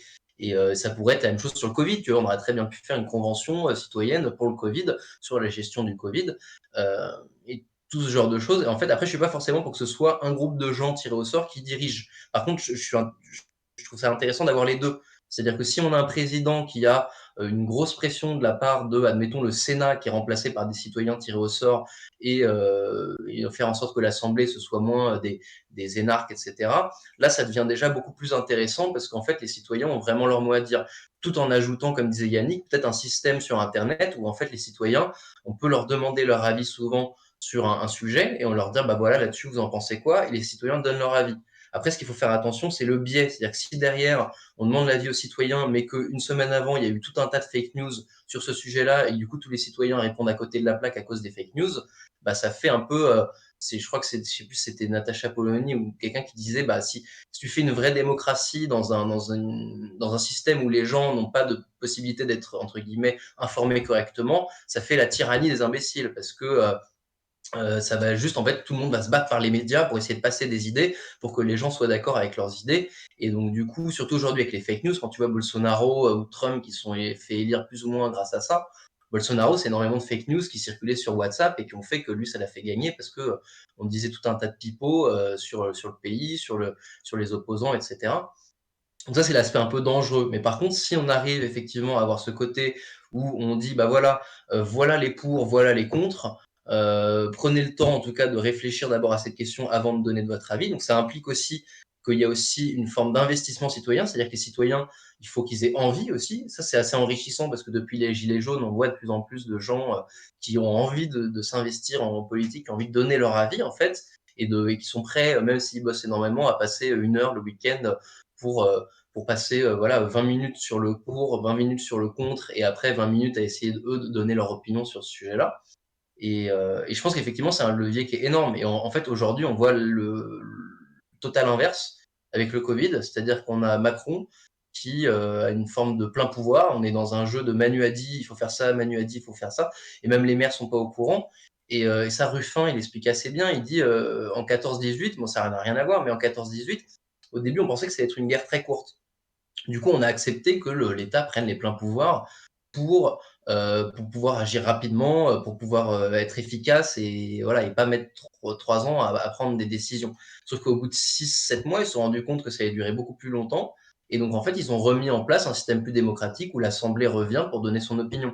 Là, nous, ça fait plus d'1 an que, en fait, c'est le gouvernement qui prend ses décisions tout seul et l'Assemblée, elle a plus son mot à dire, ou peut-être un petit débat de temps en temps avec Olivier Véran, mais certainement pas avec les autres. C'est-à-dire qu'on n'a pas eu de débat où on a mis dans la même pièce justement des gens pour parler d'éducation, pour parler de santé, pour parler de tous ces sujets-là, et dire bah, qu'est-ce qu'on veut faire ensemble face à cette crise.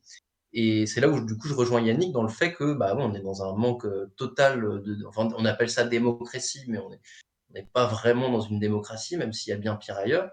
Et après, quand on parlait de déclic, moi j'ose espérer que voilà, ça c'est le genre de choses aussi qui va peut-être faire en sorte que les gens vont se réengager dedans. C'est-à-dire que le confort aussi nous a amené dans un truc où on s'est dit, bah, de toute façon tout est géré, il n'y a pas eu de guerre depuis l'époque de mes grands-parents, donc tout va bien. Et peut-être que le Covid nous ramène à un truc où on se dit, on sent un peu la fragilité, on se dit, ah merde, en fait, il va peut-être falloir que je mette un peu mon nez dedans aussi, parce que si j'attends juste et que moi je me fais ma petite retraite et mon CDI, mon machin, ça ira très bien. Maintenant, il y a plein de gens qui sont bien conscients qu'en fait, ça leur suffit plus, que même le fait d'avoir un compte en banque, admettons, bien rempli, les suffit pas à être rassurés pour leur avenir, en fait. Et du coup, je pense que ça peut amener, alors après, ça va loin, mais dans le côté politique, peut-être les gens à s'impliquer plus en politique. Alors la politique, c'est aussi des actions, hein. Quand vous faites une ZAD pour empêcher Notre-Dame-des-Landes, pour moi, c'est de la politique, clairement, il n'y a pas photo. Moi, tu sais, c'est pour ça que vraiment, je pense que la décentralisation, c'est vraiment ce qu'il y a de plus responsabilisant pour les gens, parce que finalement, quand tu n'as plus de responsables, parce que c'est un peu ça qui se passe maintenant qu'on a des représentants, c'est en gros, bon, ben, c'est le président, c'est son boulot à lui de gérer le pays. Et puis nous, en fait, lui, il a son boulot, et puis nous, on a le nôtre, quoi, tu vois. Et en fait, le truc, c'est ça, c'est déresponsabilisant, si tu veux, et on le vit là maintenant, surtout depuis le début du Covid, mais depuis des années qu'on vit cette infantilisation, en fait, vraiment, le peuple, il est vraiment infantilisé.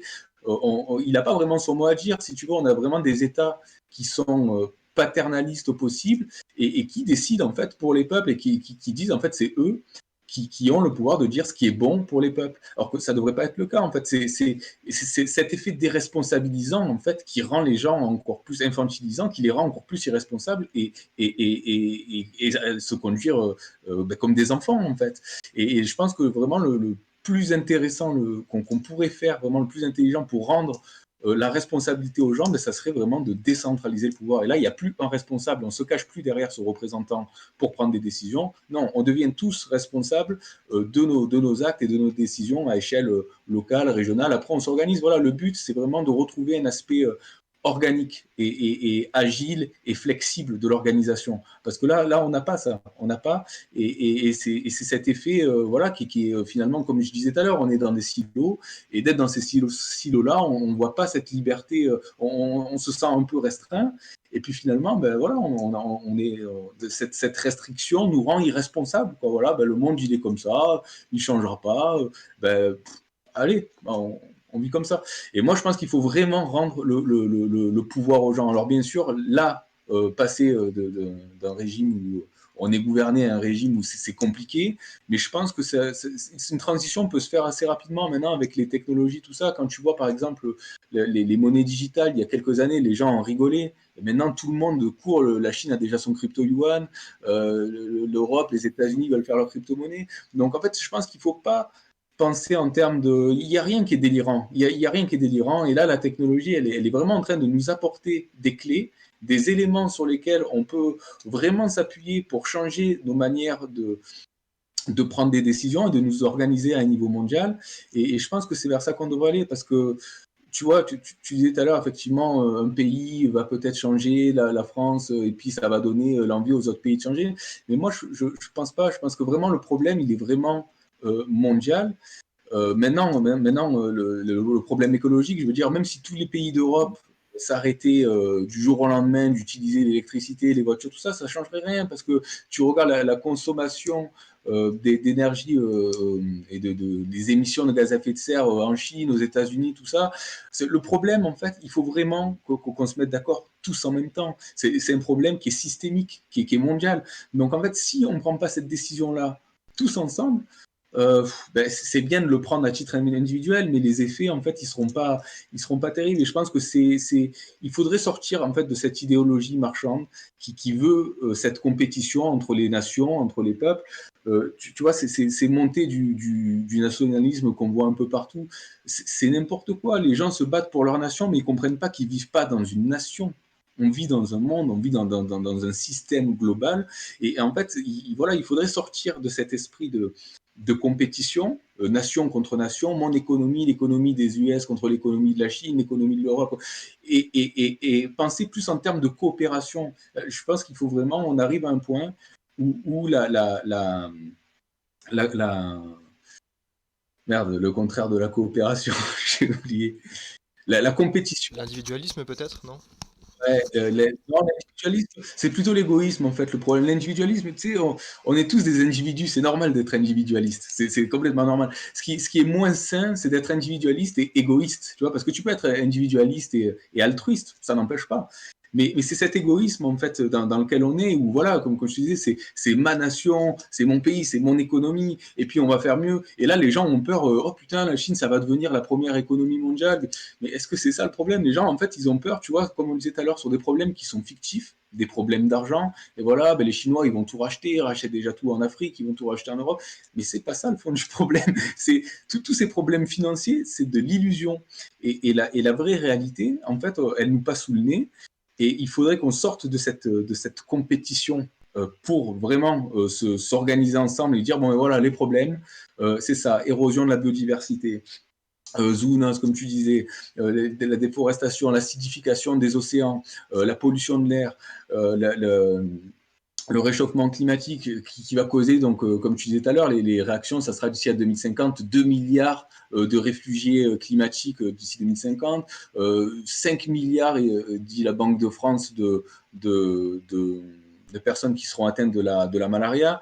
Donc en fait, les problèmes, ils sont graves, les problèmes à venir. Et si on n'y réfléchit pas maintenant ensemble, et qu'on ne réfléchit pas à une manière de réorganiser le monde tous ensemble, et pas nation contre nation, je pense qu'on n'y arrivera pas. Et c'est pour ça que l'idée de la décentralisation, euh, pour moi, elle permet de donner à tous les, tu vois, les citoyens qui ont fait la Convention pour le climat, c'était une centaine, voilà, de personnes qui connaissaient rien et qui ont potassé un sujet.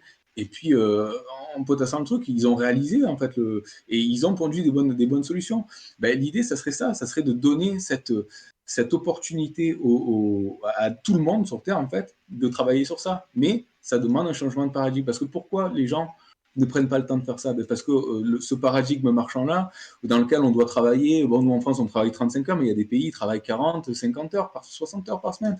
Et en fait, travail, pourquoi faire? C'est ça aussi le truc. Je sais pas si tu vois le livre de David Graeber, Bullshit Job, où il explique qu'en fait, il y a une grande majorité des boulots qui servent à rien. C'est de la merde. Et même, moi, je pense qu'au-delà de servir à rien, il y a une immense majorité des boulots qui, plus que de servir à rien, sont négatifs. Comme je te disais tout à l'heure, tous les centaines de milliers d'employés des usines comme Coca, comme Total, comme dans les usines qui fabriquent d'armes, tout ça, en fait, c'est de la valeur négative. On crée de la richesse, mais qui nous nuit, qui nuit aux humains, qui tue les hommes, qui tue les animaux, qui tue. Et en fait, il faudrait libérer les gens vraiment de ces travaux qui mettent de la valeur négative, libérer des centaines de millions de personnes, si ce n'est pas des milliards de personnes. Il faudrait comptabiliser tous ces bullshit jobs pour les libérer, leur donner le temps justement de revenir, de se recentrer sur eux-mêmes. C'est ça aussi tout le concept de l'économie, c'est de se recentrer sur des valeurs spirituelles, des valeurs un peu plus métaphysiques, avoir une vision un peu plus systémique du monde. Qu'est-ce qui fait qu'en fait on vit dans un organisme la Terre, c'est un grand organisme, comme nous, on est un organisme pour des centaines de millions de bactéries dans notre estomac. C'est comme ça qu'il faut voir les trucs, le fonctionnement des choses. Je te Et laisserai en parler libérer. après, ça, si tu veux, de ton concept et tout. Je te laisserai en parler plus en détail si tu veux. Ouais, bah, du coup, voilà, libérer les gens du travail, en fait, je pense que ça serait du travail négatif, ça serait le plus important pour les réorienter. Mais comme disait Gaël Giraud, quoi, pour les réorienter vers des projets d'avenir, de transition énergétique, euh, de, d'avenir, quoi, de choses qui servent, en fait, qui peuvent nous assainir et pérenniser notre espèce et les autres espèces aussi. J'aimerais bien vraiment que vous me parliez de vos œuvres respectives, chacun. Donc toi, Yannick, ton livre, et Antoine, ton documentaire. Vraiment, euh, de quoi ça parle? C'est quoi la conclusion que vous en avez tirée? Et pour la réalisation de ces œuvres, vers quelle source ou quelle documentation vous avez été orienté? Antoine, je te laisse commencer si tu veux. Alors ouais, moi j'en avais déjà parlé un peu tout à l'heure. Du coup, donc c'est un documentaire qui s'appelle Une autre empreinte. J'en profite, je continue à faire surtout pour les gens que ça peut intéresser, qu'ils puissent. Pour l'instant, on a juste une page Facebook, enfin pour le côté entre guillemets public. Et l'idée, en fait, c'était de faire quelque chose, bah, comme je disais tout à l'heure, que moi j'avais envie de voir personnellement, qui n'existait pas, qui permettent d'associer. En fait, d'un côté, on a déjà des documentaires qui vont essayer d'aller vers des pistes de solutions, parler soit de permaculture, soit enfin, de penser différemment, de minimalisme, etc. Et d'un autre côté, on a des conférences qui sont faites par Jean Covici, par Biwix, par Gaël Giraud, par, euh, par tout plein d'autres. C'est les trois que j'ai en tête, mais il y en a encore plein qui font Pierre Larouturou, Éloi Laurent, dans le côté économie. Enfin, bref, il y en a un bon paquet. Mais souvent, même si ça prend de l'ampleur, euh, cette connaissance-là, elle est réservée un peu des gens qui se passionnent, un peu comme vous et moi, et qui sont prêts à justement avoir des conférences pas très bien filmées, avec un son. En plus, moi, je travaille dans le son, donc à chaque fois, ça me dérange le côté un peu cracra du son. Mais même si ça reste passionnant, c'est-à-dire que les cours des mines de Jean Covici, je trouve ça absolument passionnant, même si ça dure 20 heures. Et en fait, l'idée, c'était de lier un peu les deux. C'est-à-dire que dans la première partie, on va. Alors pour l'instant, on a fait une interview de Philippe Biwix. J'ai eu l'accord aussi de Gaël Giraud, qui est partant pour faire un visio parce qu'il est aux États-Unis en ce moment. Et j'attends la réponse de Jean Covici, donc je ne peux pas vous dire qu'on l'aura, mais ça devrait. Enfin, j'espère que ça va le faire parce que je fais partie des shifters par ailleurs où on fait des petites actions justement pour sensibiliser, pour développer un peu toutes ces pensées-là auprès du grand public.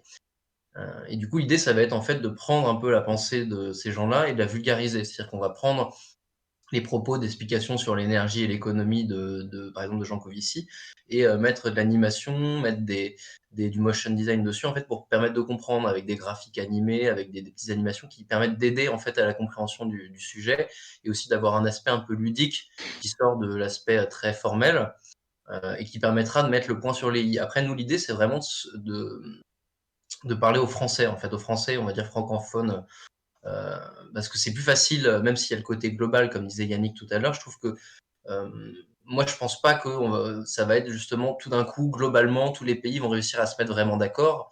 Ça peut être surtout en fait, des exemples qui vont être montrés qui fait que ça donne un peu envie aux autres.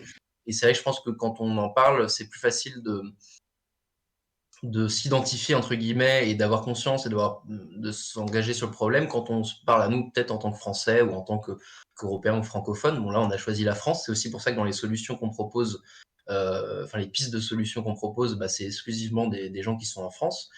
Et donc l'idée c'est ça, c'est qu'on a la première partie qui est l'aspect constat, donc qui va être un petit peu fort, parce que c'est vrai on va aborder en fait les risques que peut avoir des gens, ne serait-ce qu'en France, c'est-à-dire que, comme on disait tout à l'heure, les problèmes de stress hydrique, les problèmes d'alimentation, donc c'est pas juste avoir des étés plus chauds.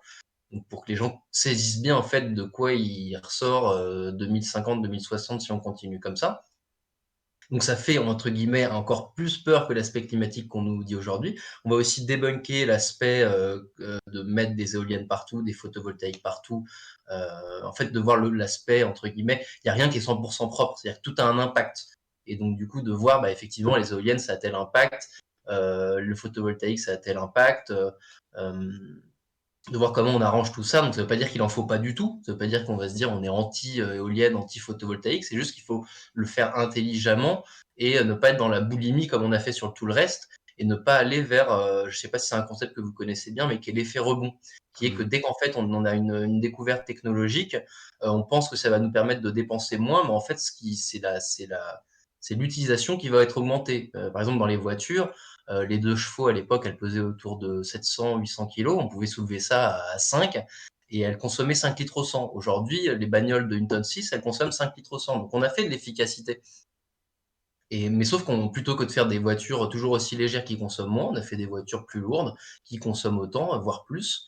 Et donc ça aussi, c'est tout plein de concepts qu'on va expliquer pour montrer pourquoi en fait la croissance verte et la solution technophile n'est pas forcément la bonne voie à suivre, même si la technologie, on peut avoir des découvertes intéressantes d'ici là, mais qu'il y a l'aspect vraiment de sobriété et l'aspect de repenser nos manières de vivre. Et c'est pour ça que là, on arrive vers la partie 2, où on montre donc dans plusieurs domaines. Donc il y a la politique, il y a l'alimentation. Donc dans la politique, on va aborder à la fois l'aspect ce qu'on peut faire personnellement en tant que citoyen. Donc là, on va aborder la désobéissance civile. Donc on a déjà filmé pas mal d'actions de Extinction Rebellion, ANV COP21, Youth for Climate, qui ont chacun leur méthode d'action en plus. Donc tout le monde peut se retrouver un peu dans chacun de ces mouvements-là, en fonction de ses affinités. L'aspect plus, entre guillemets, à grande échelle, enfin institutionnelle, qui est la Convention citoyenne pour le climat, qui est un sujet très important à aborder. Donc ça, c'est pour la politique. Après, moi, j'ai pas envie de tout spoiler non plus, mais du coup, après, on aura dans l'alimentation, où là, on va aller un peu de la terre à l'assiette, c'est-à-dire montrer le problème qu'il y a dans la terre avec les vers de terre, avec Claude et Lydia Bourguignon, si on arrive à les avoir, qui vont nous expliquer le fonctionnement du sol, etc., pour après montrer un peu des méthodes alternatives. On va aller voir un paysan boulanger pour montrer aussi le côté polyactivité, c'est-à-dire de quelqu'un qui fait son blé, qui fait sa farine et qui fait son pain derrière. Et pour aller à la fin aussi voir des chefs qui, eux, expliquent qu'ils cuisinent exclusivement avec des produits de leur potager, qui, en fait, ils subliment, c'est-à-dire des bons produits. Et c'est aussi pour dire aux gens, même aux gens qui n'ont pas forcément beaucoup de moyens, qui ont un jardin, qu'eux aussi sont capables d'avoir des produits qui sont excellents, en fait, d'une qualité culinaire excellente et même en termes de nutriments, bien plus intéressante que la pomme du Franprix. Et ça aussi, c'est intéressant pour montrer que c'est accessible à tout le monde et donc aller vraiment de la terre à l'assiette. Ça, c'est l'alimentation. Après, on a le côté habitat et logement qui pèse énormément, où là, le premier truc, c'est déjà construire beaucoup moins. faire de la rénovation, pourquoi pas avec des matériaux biosourcés, mais déjà aussi avoir la réflexion de est-ce que quand il fait un peu froid en hiver, s'il fait 18 degrés chez moi et que je mets un peu un pull, une écharpe, bah finalement c'est ça le plus simple à faire en fait, avant même d'aller faire des énormes murs partout. Et puis montrer que c'est des solutions aussi qui sont hyper ludiques parce que moi j'ai rencontré un gars on allait filmer un gars qui s'est racheté une vieille étable sur un terrain pas trop cher. Et en fait, en 6 ans, il a retapé son étable. Donc, il a fait beaucoup de récup, de matériaux de récup, etc. Il a dépensé que 15 000 balles. Et il s'est fait une baraque de 90 mètres carrés qui a une efficacité thermique de dingue et qui est avec une bûche. Il a son salon qui doit faire à peu près 40 mètres carrés. Avec une bûche, son salon, il était chauffé pendant mais genre 8 ou 9 heures. Quoi. Il a gagné 6 degrés pendant 8 ou 9 heures dans son salon. C'était que des choses comme ça, en fait. Et puis c'est intéressant parce que c'est des gens qui vivent aussi un peu en autonomie. Donc eux, ils nous font réfléchir, en fait, les gens qui arrivent qui essaient de se mettre en autonomie, au début, ils vont se dire, bon, je vais mettre mes panneaux solaires. Mais en fait, la première réflexion, c'est sur leurs dépenses énergétiques à eux. C'est-à-dire que, par exemple, un frigo, on peut très bien imaginer qu'en hiver, on n'en ait pas besoin et qu'il suffit d'avoir quelque chose que moi, il y a encore dans l'appartement de mes parents, qui est un espèce de garde-manger qui est en contact avec l'extérieur, qui permet de mettre toutes ces denrées qui ont besoin d'être au frigo. Après, il y a l'aspect du fait qu'aujourd'hui, il y a plein de gens qui mettent des trucs au frigo qui n'ont pas besoin d'être au frigo. Des carottes, des tomates, des œufs, tout ça, ça n'a pas besoin d'être au frigo. En fait, ça sert à rien. Même il y a plein d'aliments où c'est moins bien pour eux. Et donc d'aller vers ces logiques-là, en fait, par exemple, le mec qu'on a rencontré qui est en autonomie, lui, il a juste un petit frigo, type frigo de bateau, qu'il allume 4 mois dans l'année. Il s'en en plus pour un côté confort, parce que c'est pour avoir sa bière fraîche en été, tu vois. Mais du coup, ça lui permet de dépenser beaucoup, beaucoup moins d'énergie et de pas avoir besoin parce que les Américains qui se mettent dans ces modes-là, ils vont se faire des panneaux photovoltaïques gigantesques sur leur maison et tout pour avoir tous leurs besoins. Alors que là, il y a vraiment la réflexion de quoi j'ai besoin réellement, comme disait Yannick tout à l'heure, de quoi j'ai besoin pour vivre, et aussi le temps, c'est-à-dire le côté temps libre. C'est que quand on arrive à avoir un peu toutes ces choses-là soi-même, un minimum, ça ne demande pas beaucoup de temps, et enfin pour les gens qui habitent plus à la campagne, c'est plus facile forcément, et, euh, et ça permet d'être plus serein, d'avoir moins de frais, etc. Et après, c'est dans la logique, par exemple, plutôt que d'avoir des panneaux photovoltaïques, si on a beaucoup de soleil chez soi, qui sont tout neufs, d'aller récupérer des panneaux photovoltaïques qui ont perdu peut-être 20% de rendement parce qu'ils ont été fabriqués il y a 10 ans, qui sont vendus à une bouchée de pain sur le bon coin, ce genre de choses-là. Comme c'est de la seconde main, bah, finalement, c'est moins polluant parce que ça aurait été balancé. Et en fait, c'est que des logiques un peu comme ça. Donc ça, je suis un peu dérivé, mais c'est pour l'aspect à la fois consommation et habitat. On a l'aspect des transports aussi, où justement, bah, expliquer qu'une voiture d'une tonne 5 pour trimballer un petit bonhomme de 70 kilos, c'est pas forcément logique. Montrer qu'il y a plein de trajets qui sont faisables en vélo, qu'il y a aussi besoin d'une aide publique, c'est-à-dire que si les gens veulent changer, mais qu'on n'a pas les entreprises qui changent et qu'on n'a pas l'État qui change, bah, ça suffit pas. Donc il faut aussi tout ça, mais montrer qu'en fait, il y a déjà des pistes d'alternatives qui existent. Alors ça, je sais qu'il y a plein de gens qui oseront pas s'y mettre, mais on trouvait ça assez rigolo, la vélo mobile, qui a un genre de vélo couché avec une carrosserie autour qui permet d'aller pour les gens qui ont l'habitude de faire du vélo sur du plat, ils vont facile à 40-50 km/h. Donc en fait, c'est revoir, c'est le côté à la fois innovation, c'est-à-dire qu'on n'est pas retour à la lampe à huile, retour au monde des Amish comme nous dit Macron, mais qu'on est à repenser en fait en fonction des contraintes à la fois écologiques parce qu'on peut plus faire n'importe quoi et à la fois des ressources parce qu'on n'a plus toutes les ressources qu'on veut dans le sol, que ce soit en termes de pétrole et de minéraux, etc. Et donc, il y a un défi, en fait, un défi de contraintes qui est assez intéressant. Et donc, du coup, ça, c'est pour les transports. On a tout ça. Puis après, il y a l'aspect de la consommation, bah, comme je disais, de comment on fait pour faire en sorte de consommer moins, de quoi on a vraiment besoin, revoir un peu des choix sans être dans le côté punitif, mais plus dans le côté défi, quoi. Ouais, bah, c'est ce qu'on avait abordé tout à l'heure, oui, tout à fait. Ouais. Ouais, ouais. Ouais. Je mettrai dans la description sous la vidéo du coup un lien vers ton documentaire, hein, une autre empreinte.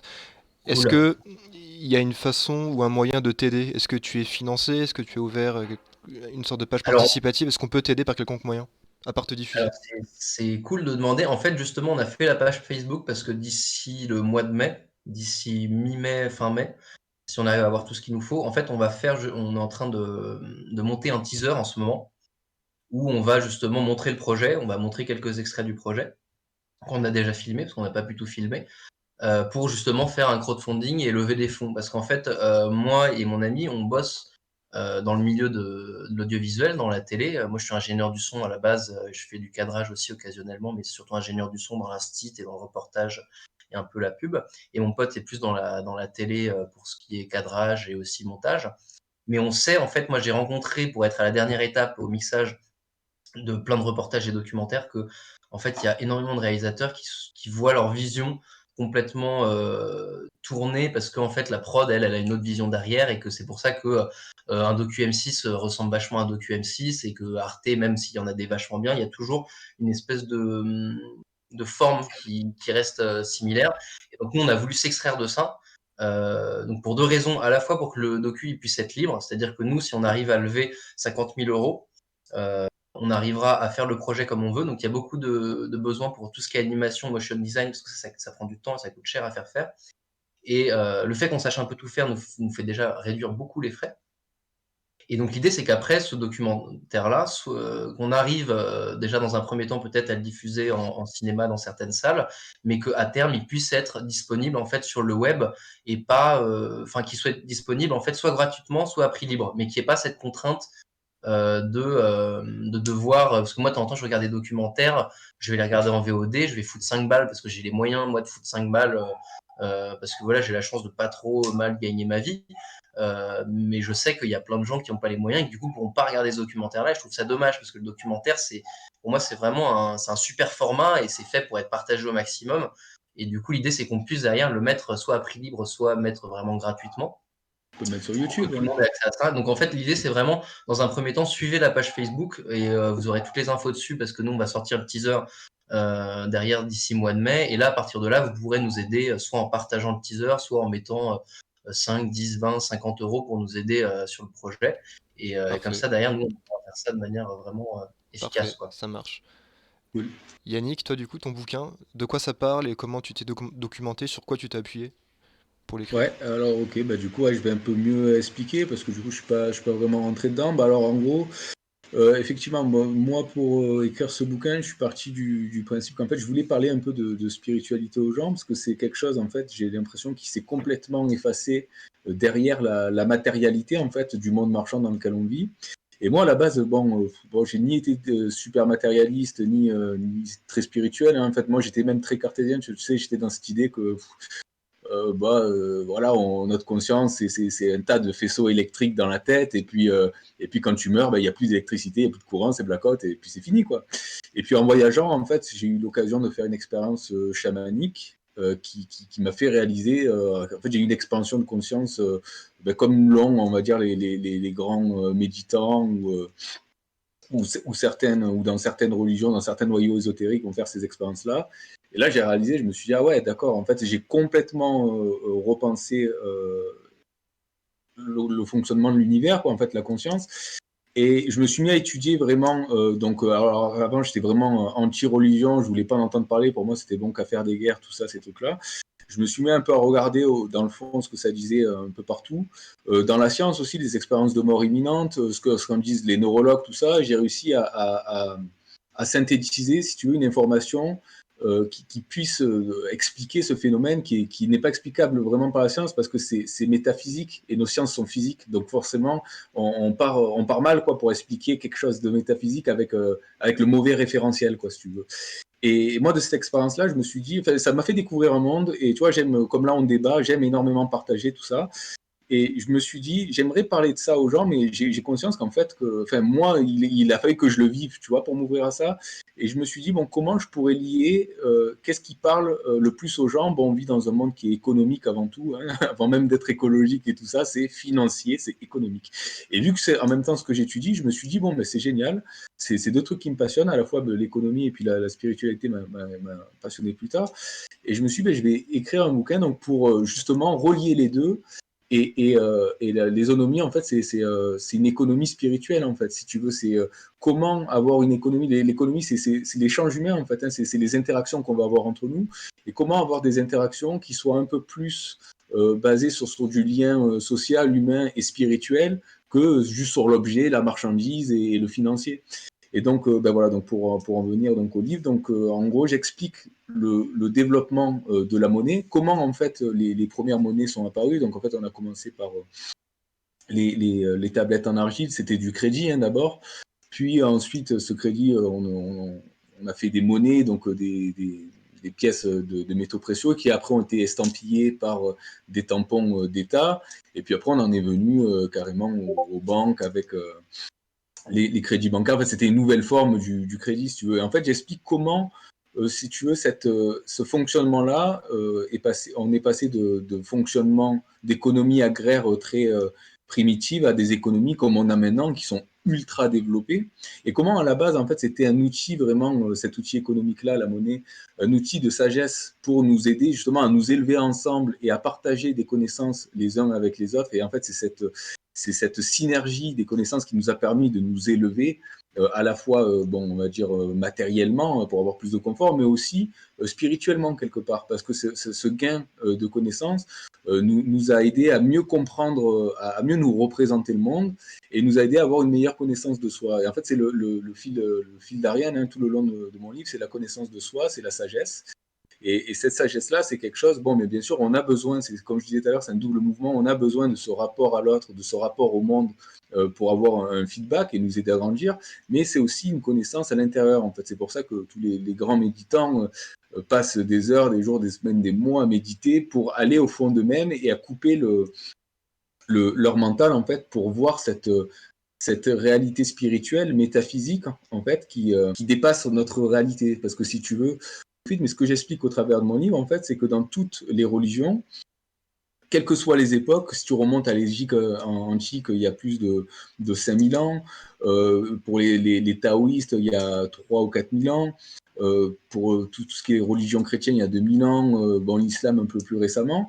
Tu as, si tu veux, la vision exotérique, donc c'est les lectures de surface en fait, où bon, c'est un beau narratif, c'est sympa, mais on rentre pas vraiment dans le dur du sujet, puisque il faut lire un peu entre les lignes.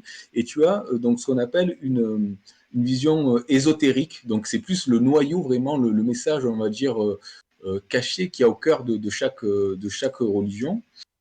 Donc, tu peux chercher dans plusieurs, tu vas voir dans le bouddhisme, dans le kabbalisme juif, dans le soufisme, dans la gnose chrétienne, chez les Égyptiens, tu as le culte rao-syriaque.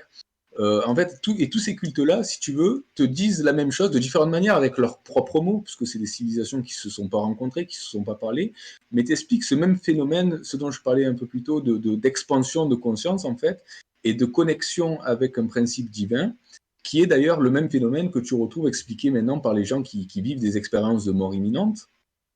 Et d'ailleurs, c'est intéressant, il y a un docteur, Eben Alexander, qui est un neurologue, qui a écrit un bouquin qui s'appelle La preuve du paradis, qui expliquait justement ces expériences de mort imminente qu'avaient ces patients par plein de... Il expliquait en gros, c'est le système limbique qui crée comme un rêve et tout ça. Et en fait, lui-même a été attaqué par une méningite encéphalite, et il s'est retrouvé sur le billard, donc de l'autre côté.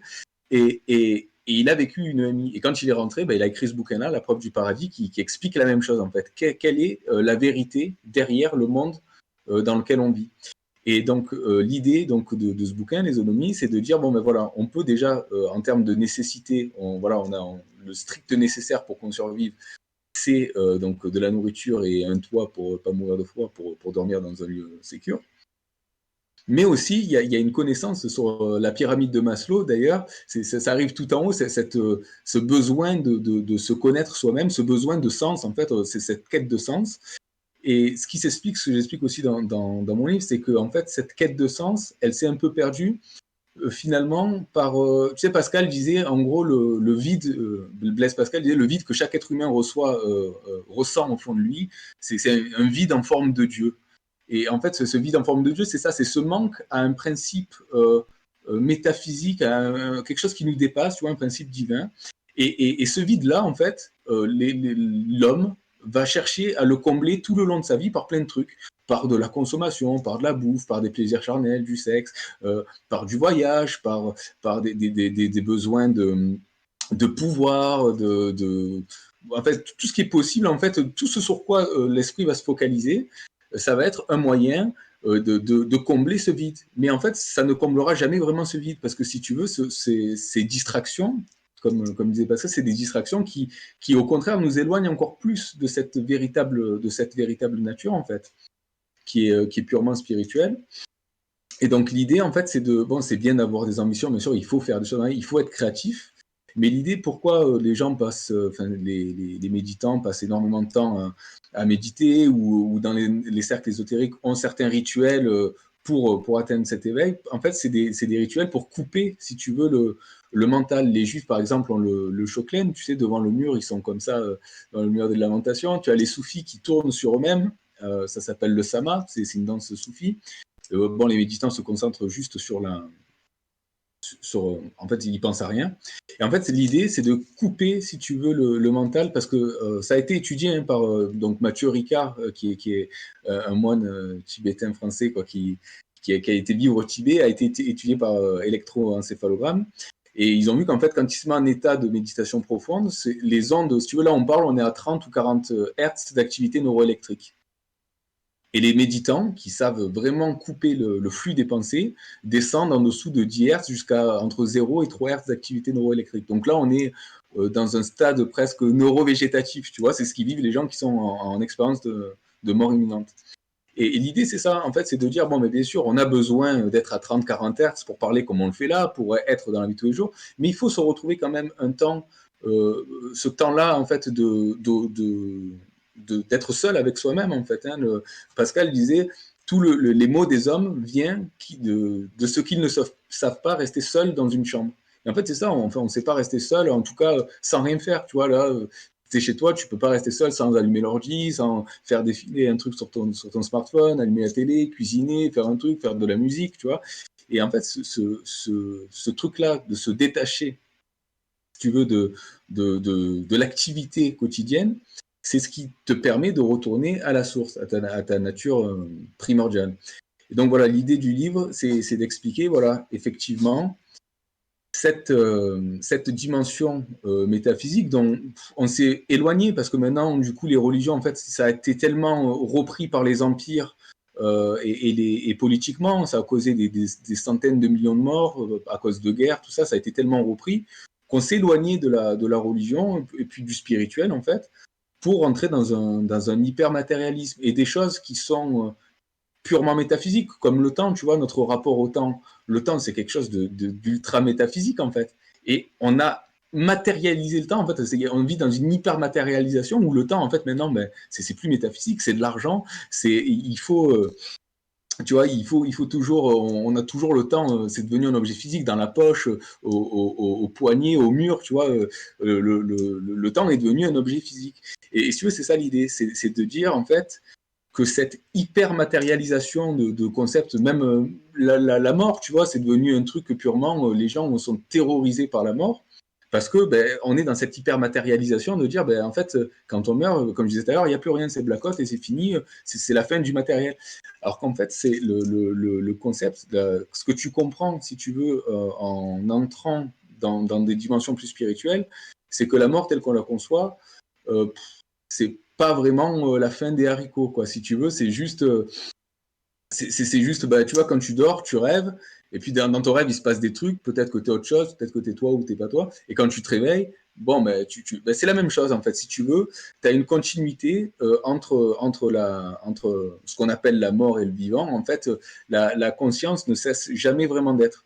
Donc, c'est ça que j'essaye de ramener dans ce livre-là par le prisme de l'économie. Donc voilà tout ce que l'économie nous a apporté, ce qu'on a pu faire, et voilà ce qu'on a perdu en fait au change. En fait, finalement, c'est cette dimension spirituelle qui nous a été complètement damnée par la dimension hyper matérielle et qui fait que maintenant on est un peu perdu. Et le sens de la vie, c'est ça. Maintenant, les gens n'ont plus trop ce sens, cette valeur de la vie parce que ben voilà, maintenant les gens pensent qu'ils n'ont qu'une vie, qu'il faut profiter à fond. Donc en plus, Ouais, c'est ce qu'on disait avec tout à ce l'heure. Ouais. paradigme marchand de vivre dans la compétition, tu vois, il faut marcher sur la tête des gens pour être toujours au top et tout. Et on n'a plus en fait ces valeurs spirituelles parce que si tu veux le comble de la spiritualité, en fait, quand tu arrives à cet état donc de communion avec le divin, tu te rends compte qu'il n'y a pas de séparation en fait, qu'il n'y a pas de tout est une seule unité divine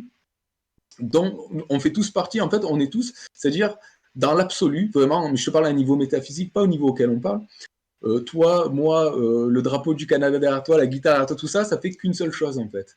C'est ça. Alors c'est difficile à concevoir, si tu veux, à l'échelle à laquelle on parle, qui est donc matérielle. Mais si tu veux vraiment j'invite du coup, je vous invite et les auditeurs également à se renseigner un peu sur ce qu'est la spiritualité et c'est quelque chose qui est purement en fait laïque. Il n'y a pas de dogme si tu veux. T'as des gens, t'as le religieux, ok. Il faut séparer le religieux de la spiritualité. Voilà. La spiritualité est quelque chose qui peut être purement en fait personnel et même c'est complètement personnel, c'est complètement individuel puisque c'est une expérience que tu ne peux faire que toi tout seul en allant Bah au oui, fond des choses, au fond de toi-même. et limite, ça mériterait un autre débat, quoi, la spiritualité. Là où on a un peu digressé sur le sujet de base, parce que toi, c'est ton point de vue, c'est comme ça que tu l'as amené vis-à-vis de l'économie et de l'écologie. Ben Mais voilà, pour revenir sur l'économie, donc du coup, qu'est-ce que ça peut nous amener cette idée? Voilà, c'est pour revenir à l'idée systémique donc de cette unité. Donc effectivement, voir l'univers, le cosmos entier comme une unité, ou voir la Terre, donc l'oikos, comme une unité, c'est la même chose en fait. Je veux dire, considérer qu'on vit dans une unité là, ben, du coup, ça nous fait complètement revoir les choses. On va plus, tu vois, voir la Terre comme une ressource, comme tu disais, dans laquelle on peut puiser indéfiniment et où il y a pas de, il y a pas de limite en fait. Et on détruit et on tue les animaux. Je crois que juste pour notre plaisir à nous, pour manger, c'est 2 milliards d'animaux d'élevage qui sont morts. Donc ça compte même pas, je crois, les animaux le gibier, quoi. Voilà tout ce qu'on détruit en même temps, en dehors de ce qu'on fait pour l'élevage, la déforestation, l'acidification des océans qui tue énormément de poissons, tout ce que ça derrière. En fait, si tu veux, cette déconnexion avec l'idée systémique, avec cette idée d'unité, ben, nous pousse à nous considérer tous les uns les autres comme des individus séparés de ce tout, alors qu'en fait, non, on n'est pas séparés du tout. Tu vois, l'homme n'est pas séparé de la nature. L'homme est lui-même la nature, en fait, quelque part. Donc, de repenser les choses comme ça, en fait, ça nous amène à, effectivement, la spiritualité est un autre débat, mais apporter une dimension spirituelle dans l'économie nous amène justement à changer de paradigme, changer ce paradigme qui est hyper matérialiste, où ben voilà, on est tous séparés les uns les autres, et il faut se marcher sur la tête des uns les autres pour être au sommet, pour avoir le plus d'argent, pour être mieux ici et là, où en fait, non, non, non, on est tous ensemble unis, et c'est en vraiment en usant de compassion, d'altruisme, de communion et d'avoir cet esprit vraiment d'aider, de communauté, vraiment, qu'on pourra solver les problèmes de notre époque. Et comme je te disais, voilà, dissoudre toutes les nations, les pays, les races, en fait, tout ce qui nous sépare, qui sont en fait des conceptions purement intellectuelles, parce que si tu y réfléchis bien, des pays, bah, ça n'existe pas. C'est nous qui avons inventé des pays. C'est comme les gens, c'est comme les races, il n'y a qu'un seul genre humain. Il n'y a pas, y a pas de race chinoise, il n'y a pas de race arabe, il n'y a pas de race noire. Les couleurs changent un peu parce qu'on ne vit pas sous les mêmes latitudes, dans les mêmes conditions, mais il n'y a qu'un seul genre humain. Et si tu veux, toutes ces silos, en fait, ces murs qu'on s'est construits entre nous sont des murs purement intellectuels. Et la spiritualité, c'est ça ça permet en fait de détruire ces murs, ça permet de casser en fait ces silos qu'on s'est construits qui nous séparent les uns des autres. est-ce que t'es un éditeur ou t'en cherches un, là, concrètement, pour ce Non, bouquin? non, non, j'en cherche un. Alors voilà, comme je te disais, j'ai pas du tout de réseau en fait à ce niveau-là. Voilà, moi je suis parti dans mon truc parce que j'avais envie de le faire. C'était un besoin, tu vois, de partager, si tu veux, ces connaissances que j'ai acquis par la recherche, par les voyages aussi, par l'expérience personnelle, par le partage que j'ai pu avoir avec plein de monde. Donc c'était un vrai besoin de produire, de créer cette œuvre-là. Maintenant, ben, j'en suis au moment où je me pose la question comment la partager. Bon, bah, Donc si voilà, jamais il y a un éditeur qui nous regarde, voilà, n'hésitez pas à contacter Yannick. Je mettrai ton voilà, adresse exactement, mail, hein, si tu veux, sous la vidéo. Bon, bah, avec plaisir, ouais. messieurs, en tout Plaisir de cas, partager. un grand merci à vous deux. C'était super enrichissant de vous avoir pour ce format auditeur. Merci à J'espère que toi. vous avez passé un bon moment vous aussi, que vous avez bien pu Ouais. débattre et que vous avez pu enfin tout dire ce que vous aviez à dire. J'invite tout le monde Ben, à aller voir la page d'Antoine, une autre empreinte, et bah, quand le livre de Yannick sortira, je vous invite à aller le lire. Messieurs, je vous souhaite une bonne journée. Encore merci à vous deux, très bonne Ben, journée à merci à toi, merci toi. à et toi à d'avoir plus. organisé tout ça et en tout cas, merci aussi d'avoir fait ce débat entre Eureka et Jean Covici parce que c'était intéressant de les voir discuter tous les deux et d'avoir cette complémentarité entre les deux qui était assez intéressante à regarder. Donc, merci d'avoir lancé ce débat-là à la base. Pas de problème, avec plaisir. Allez, C'est salut. clair. Et hâte de voir la suite du contenu sur ta chaîne, du coup. Merci bien. Bah, De restez même. abonnés, hein, dans ce cas. Allez, à plus. Salut! Salut.